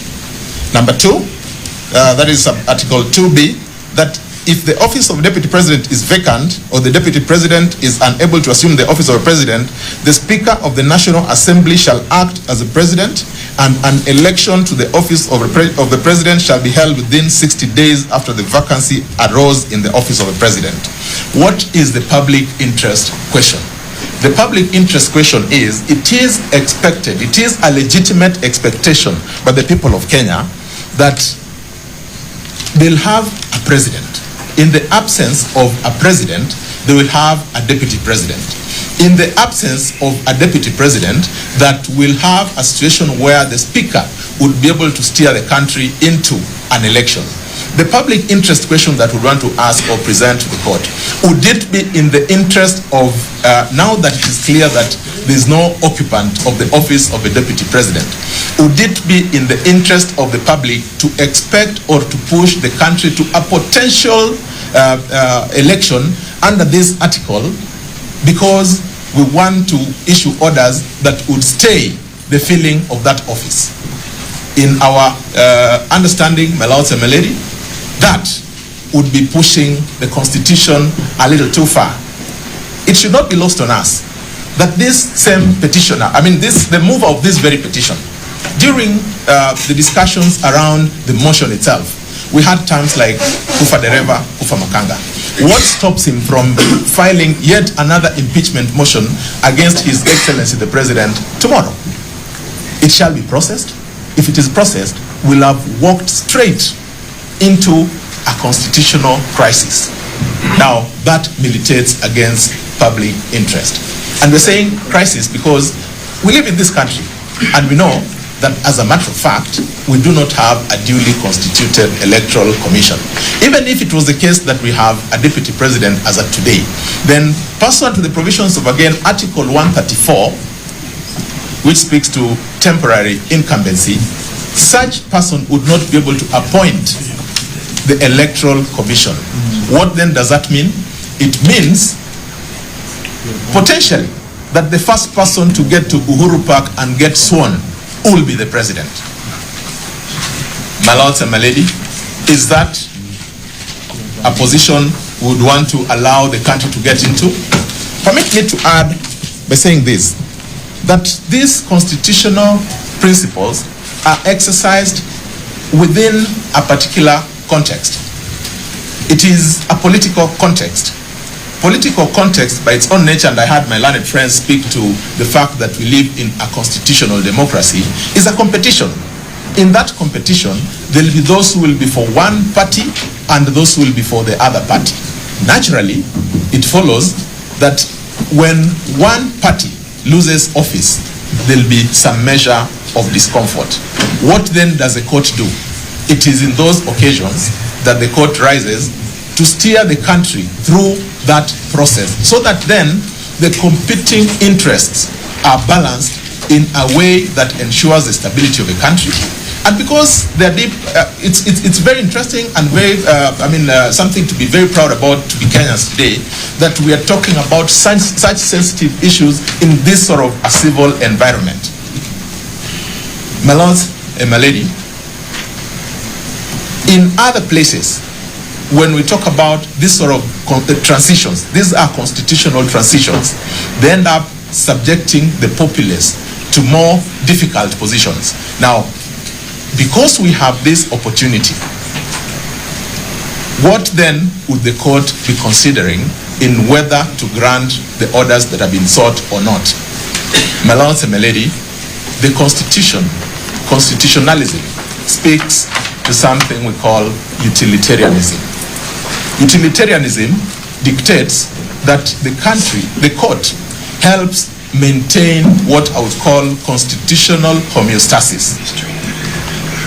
That means that we then ensure that whatever decision we take is such as to ensure that there is stability within the country and that the country is given an opportunity to move on.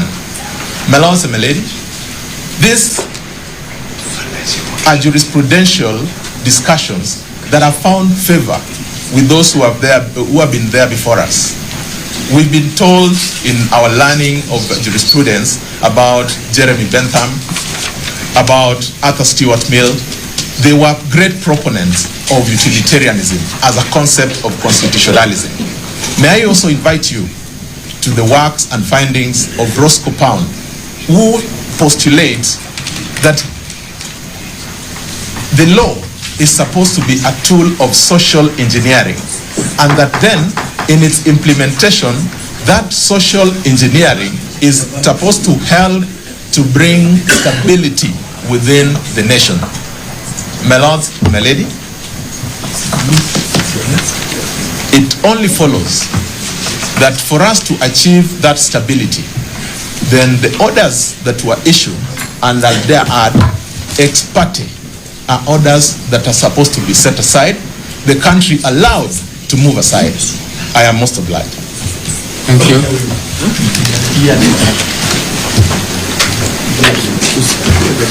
My Lord, the presiding judge, as I settle down and begin to make my submissions in opposition to the notice of the motion before you, may I kindly request the court to ask that that light, which is a bit blinding, be either angled further up or turned off completely.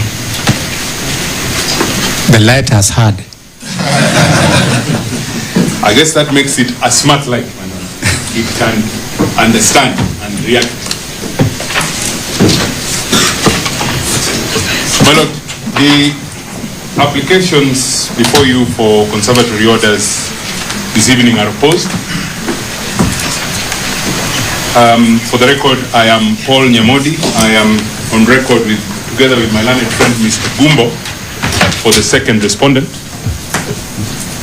And my Lord, I wish to commence my submission by saying that the task before you this evening is a rather simple task. Listening to my colleagues making their submissions, one would be forgiven if they formed the impression that what was for hearing before you was the petition proper. It is not.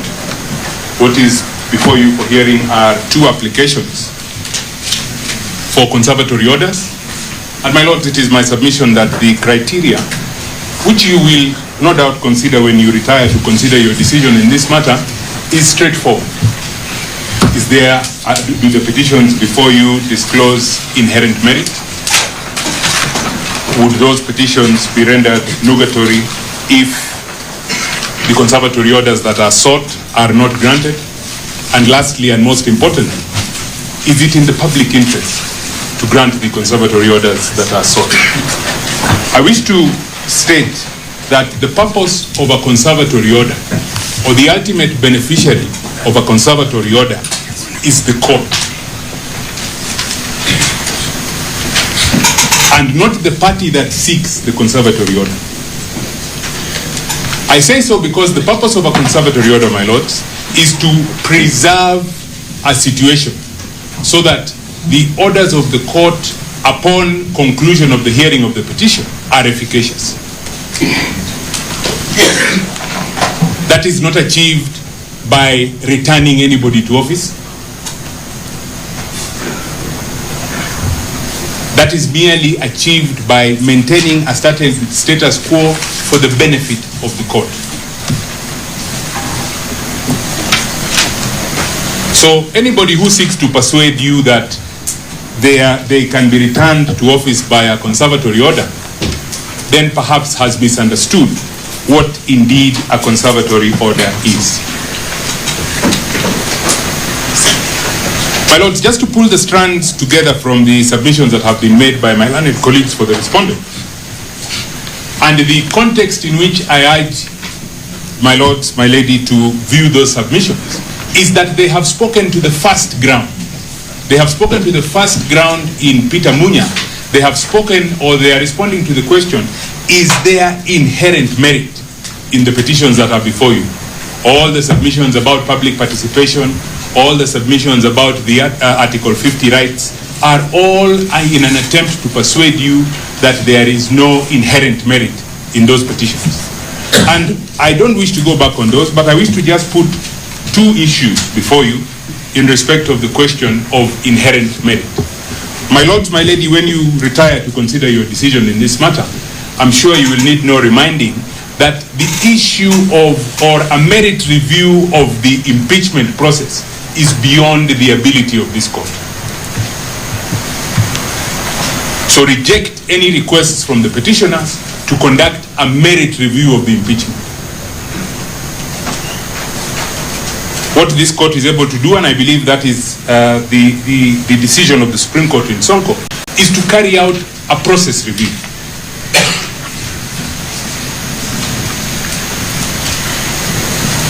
And so that you are, I then submit that in determining whether there is inherent merit, this court must then constrain itself to carrying out a process review. My lords, my lady, the second point I wish to make in respect of inherent merit is this. These petitions arise from a concluded impeachment process. In that impeachment process, as you have heard, there were 11 grounds for impeachment. From those 11 grounds, the Senate rejected 6 and confirmed 5. Out of those 5, 3 grounds, and those are grounds 1, ground 5, and ground 6, turned on the conversation or the issue that has come to be known as the shareholder narrative. Now, the first petitioner does not deny that he said those things that he is alleged to have said. It is my submission that there being no denial as to those utterances from the first petitioner, he acknowledges that he said them. There is an admission from the petitioner that he said those things that he said. Now, those 3 grounds of impeachment flowing from facts that the petitioner has admitted, can there be any inherent merit in a petition that seeks to challenge grounds that he has admitted? Ground 1, ground 5, and ground 6 all flow from the shareholder narrative. It is my submission that there can be no inherent merit in those petitions. The finding by the Senate flows from an admission, and that then takes away the ability of the first petitioner to challenge the Senate's finding.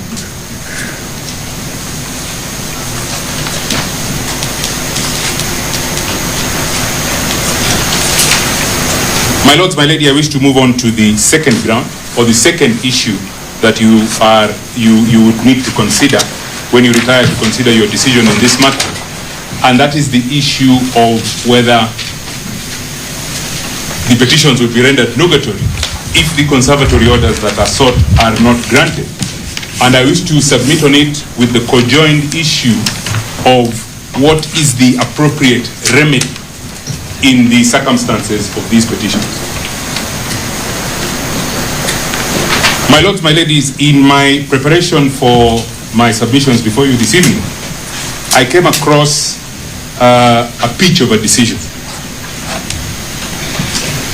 And I wish to persuade you that the applications before you are for dismissal. And I wish to persuade you by reference to the notices of motion that are before you and to decisions of this court that have been rendered in respect of similar matters. My lords, there is a decision that is in pari materia with this one completely, and I say so for these reasons. The decision, and we have filed it as in a supplementary list of authority, is the decision of the High Court of Kenya in Constitutional Petition number 4 of 2024, Purity Mora Kerira versus the Senate and 8 others.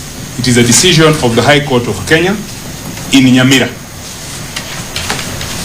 And it is a decision of your sister, Justice Wilfrida Okwany. We have filed it as a supplementary authority, but I have taken the liberty, because it is important to our submission, to make copies available to the bench, which I wish to just walk you through quickly during my submission.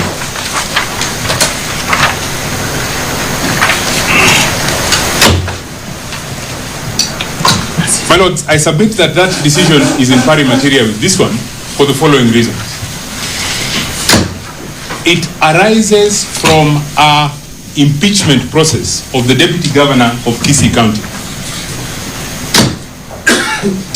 As I will demonstrate in a moment, the impeachment was preceded by litigation.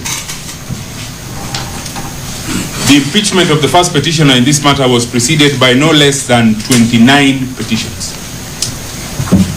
My lords, in that matter, a conservatory order was issued in a petition brought by a surrogate litigant.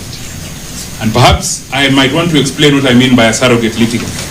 Our constitution enables constitutional litigation by a person other than the direct beneficiary of the order sought. And for the purposes of my submission, I seek your lordship's permission to refer to that sort of litigation as surrogate litigation. In this matter, a conservatory order is issued in a petition filed by a surrogate litigant. Subsequent to the impeachment of the Deputy Governor of Kisii by the County Assembly of Kisii, the matters are then, or the various matters are then directed through the office of the principal judge to Lady Justice Wilfrida Okwany, sitting in Nyamira.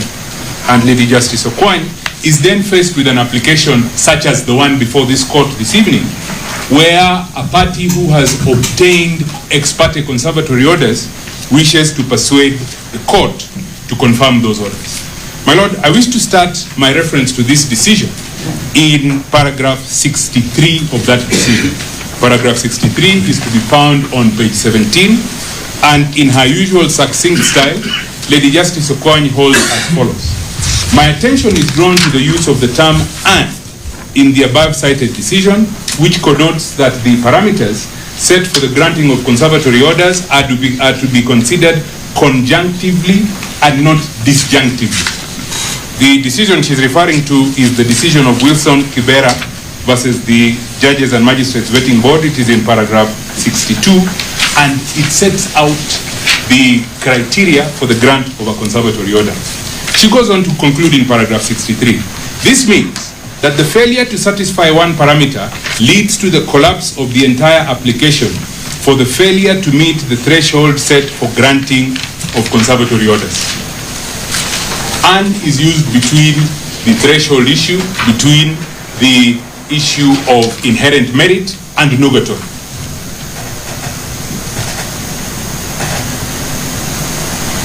We have submitted sufficiently on the issue of inherent merit. I will not add to it. I will leave it to your lordships and your ladyship to decide. But I wish to state that in the petition before you, the petition would not be rendered nugatory if the conservatory orders sought were not granted. And I wish to commence that submission by reference to the notices of motion themselves. The first notice of motion I wish to refer the members of the court to is the notice of motion in petition 565 of 2024, where the first petitioner, the former Deputy President of the Republic of Kenya, is the petitioner. My learned colleague, Mr. Gumbo, has gone through the prayers that are spent and those that are live. But I want to focus on prayer 6 and prayer 7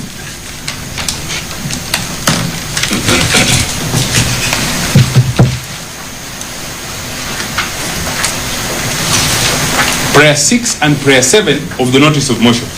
Prayer 6 reads, pending the hearing and determination of the petition, a conservatory order be issued staying the effect, implementation in any way, including by gazettement and by any person, of the vote resolution made in any way, including by way of transmission to the National Assembly or the President of the or to the President of the Republic of Kenya, the vote/resolution passed by the Senate of Kenya on the 17th of October 2024, upholding the impeachment charges against Deputy President of the Republic of Kenya, His Excellency Rigathi Gachagua. My lords, my ladies, I wish to refer you now to the other notice of motion before you. That is the notice of motion in petition number 15 from Kerugoya. And I wish to refer you to prayer D in that notice of motion. Prayer D in that notice of motion reads as follows. Pending the hearing and determination of this petition, this Honorable Court be pleased to issue a conservatory order staying the implementation of the resolution passed by the Senate and published by Gazette Notice number 13,400 on the 17th of October 2024, removing the Deputy President of the Republic of Kenya, His Excellency Rigathi Gachagua, from office by way of impeachment.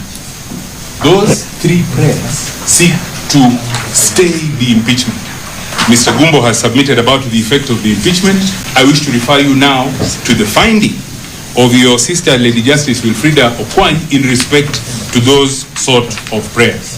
My Lords, paragraph 71 of Justice Okwany's decision reads as follows. In the instant case, I note that the impugned impeachment process has already gone full circle, has been concluded, and a final resolution made by the Senate to impeach the 9th respondent. And again, here the Deputy Governor was the 9th respondent, and the petitioner was the surrogate respondent. 9th respondent, as at the time the instant petition was filed. It is instructive to note that the impeachment proceeded despite spirited attempts by the 9th respondent to stop the process through applications made in similar petitions that are still pending before various courts. That is not too dissimilar to this, and those are the petitions that are before you under the first cohort, petition 522. Paragraph 72. The question which arises is if this court can issue orders whose effect will be to stay the decision by the Senate to impeach the 9th respondent pending the hearing and determination of the petition. My finding is that since the Senate has already made a resolution, the court must exercise restraint and limit its intervention in the impeachment to hearing the merits of the petition. I further find that issuing conservatory orders to stay the Senate's decision will be akin to directing or interfering with other organ/arm of government in exercise of its mandate. My lords, my ladies, in respect of the two prayers, or the three prayers that I have highlighted, I urge you strongly to adopt the same finding as Lady Justice Okwany in paragraph 71 and 72.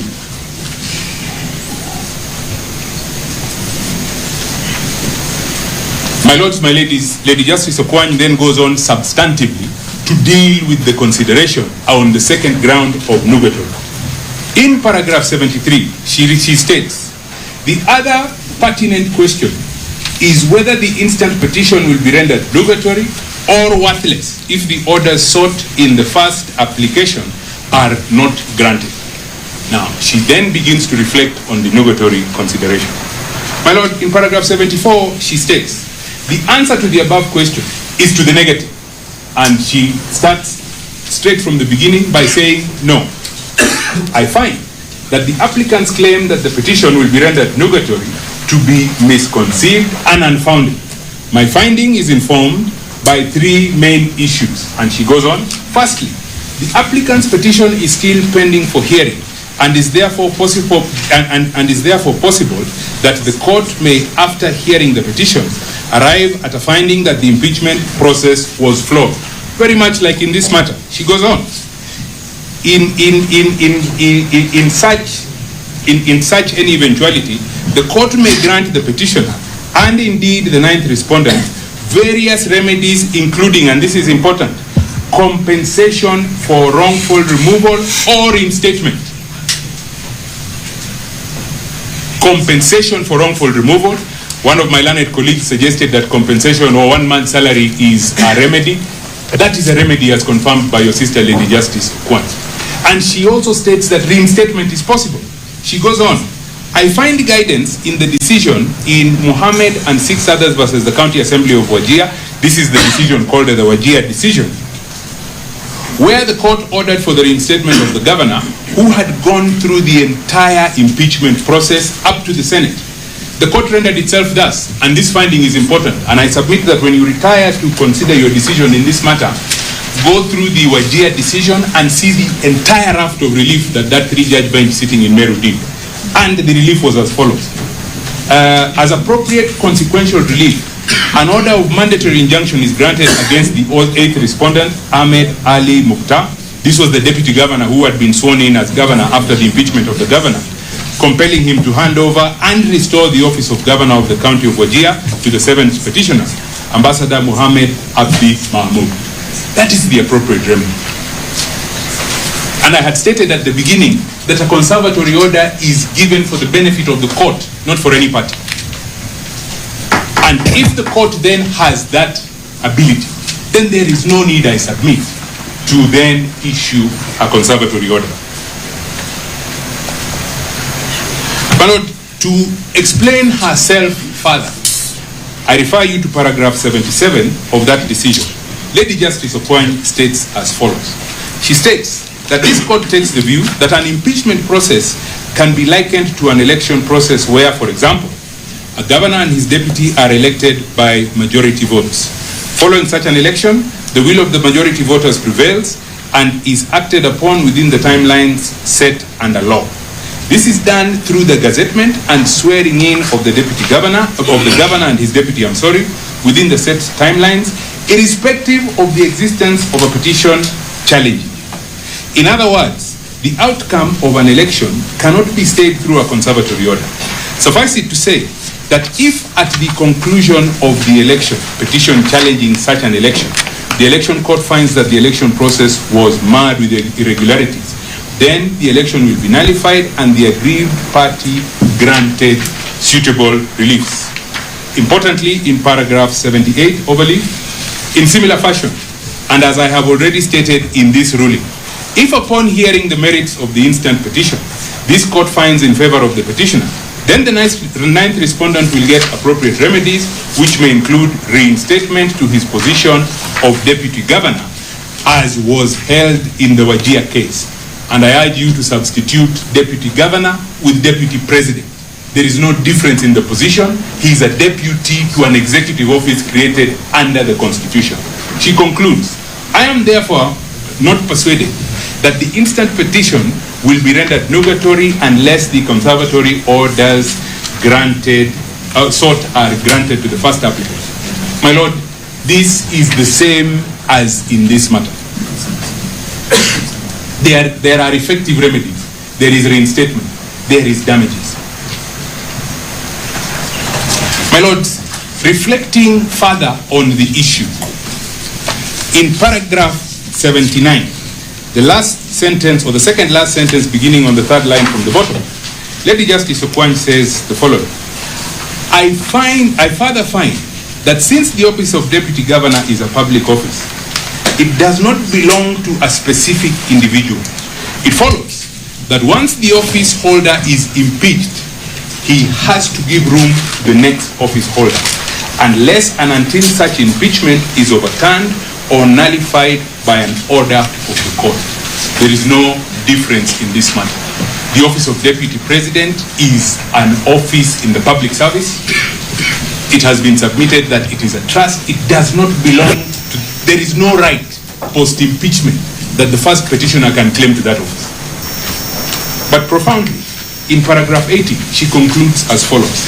I find that in the circumstances of this case, the rights/interests of the people of Kisii, I urge the court to read the people of Kenya, to be represented and served by a duly appointed deputy president. Read deputy governor, read deputy president, following the 9th respondent's impeachment, far outweighs the prejudice, if any, that the applicant herein will suffer if the orders sought in her application are not granted.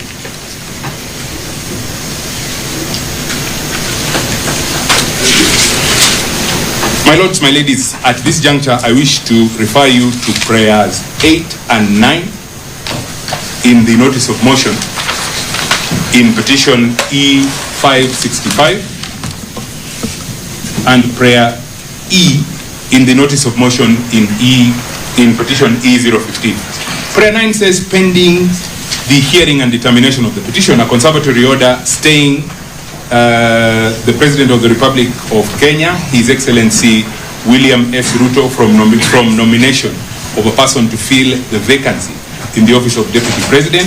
And 8, pending the hearing and determination of the petition, a conservatory order restraining the National Assembly of Kenya from discussing, vetting, voting, and or approving the nomination of the person submitted to the National Assembly made on the 18th of October 2024 by the President of the Republic of Kenya, His Excellency William S. Ruto, to fill the vacancy in the office of Deputy President of the Republic of Kenya.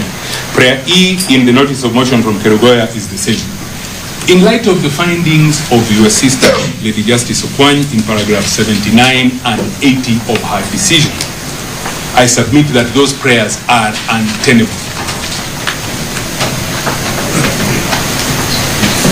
To express myself slightly differently from Lady Justice Okwany, what she acknowledges in paragraph 78 and 79 of that decision is the public interest. The third limb of the considerations that you would need to consider when you retire to consider this decision. It is not in the public interest for somebody who has been impeached to come to court for the court to maintain a vacancy in that public office pending the hearing and determination of a petition challenging their impeachment. That is quite apart, my lords, my ladies, from the fact that this court can fashion appropriate remedies. It is not in the public interest. As recognized by your sister, Lady Justice Okwany, the people of Kenya have an overwhelming right to have that office of Deputy President occupied during the pendency of the first petitioner's challenge of his impeachment before you. And that right is acknowledged as being infinitely larger than any prejudice that may be occasioned to the first petitioner if that office is filled. My lords, my ladies, there was a submission that it would be impossible to remove a Deputy President if he is sworn in because of an immunity that is enjoyed under the Constitution. I believe that the immunity under, I believe it is Article 143 of the Constitution, is to the President only.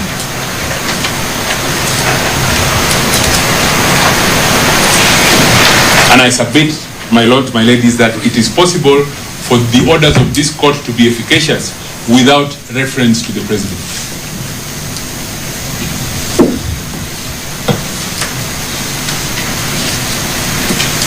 Mr. Mudhomi's client is and remains amenable to the orders of this court, and that remains so even if he ascends to the high office of Deputy President of the Republic of Kenya.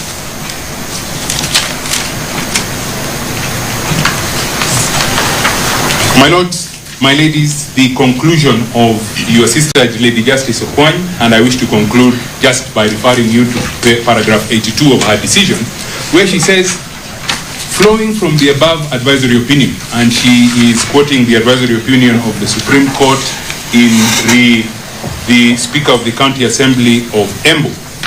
And because we are acknowledging matters that we argued, I must acknowledge that I did argue that matter. Quoting that advisory opinion, she says, I find that the moment the Senate made the resolution to impeach the 9th respondent, the office of Deputy Governor immediately became vacant, thus setting the stage for the filling of the vacancy within the stipulated timelines. My finding is that the public interest in this case supports compliance with the constitutional and statutory timelines set for the filling of the vacancy in the office of Deputy Governor of Kisii County. There is an argument that has been made by the petitioners that the Constitution creates a timeline of 74 days for concluding the process. The Constitution, yes, does provide 74 days. But there is nothing wrong with concluding the process in a faster time frame than 74 days. Nobody has suggested that that is unconstitutional. Nobody has, other than expressing, surprise as to the speed at which it happened, nobody has said what's wrong with it. Going by the finding of Lady Justice Kwan, I trust that I have persuaded you that the two notices of motion before you this evening are for dismissal. They should be dismissed, and you should then enable the public interest and the people of Kenya to then have a deputy president as entitled by their constitution. I am most obliged. I will take my seat unless my lords, my ladies have anything you wish me to clarify. Thank you. How many people do you have who are here to submit? My Lord, I am taking the least minimum the time. I believe there are two more from our side to answer your question.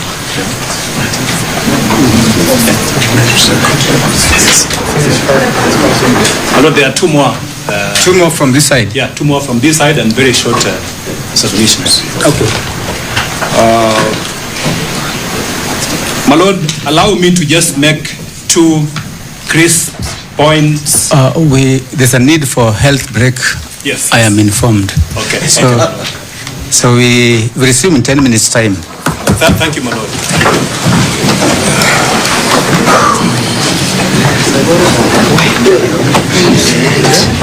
You finished the water. You finished the water you're giving. Nation. Don't worry.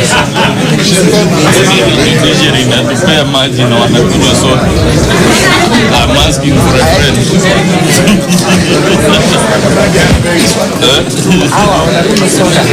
I am asking for a friend.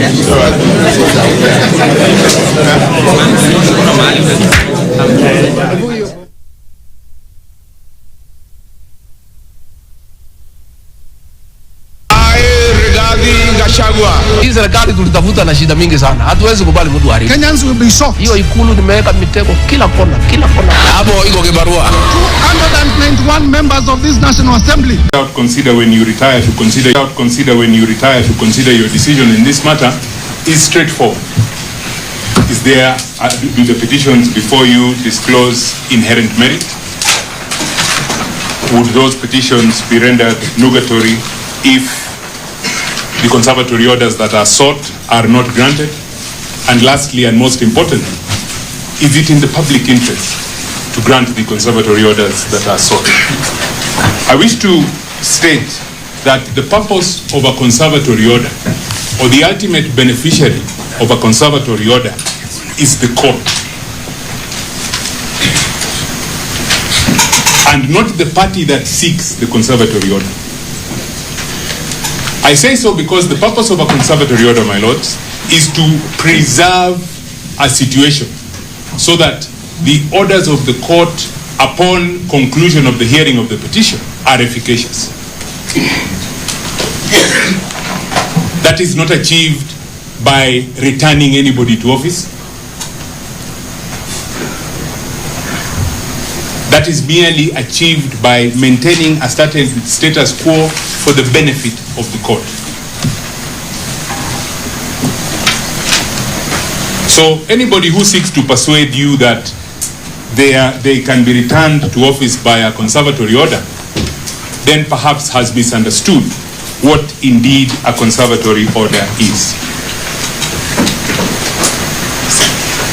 My lords, just to pull the strands together from the submissions that have been made by my learned colleagues for the respondent, and the context in which I urge my lords, my lady, to view those submissions, is that they have spoken to the first ground. They have spoken to the first ground in Peter Munya. They have spoken, or they are responding to the question, is there inherent merit in the petitions that are before you?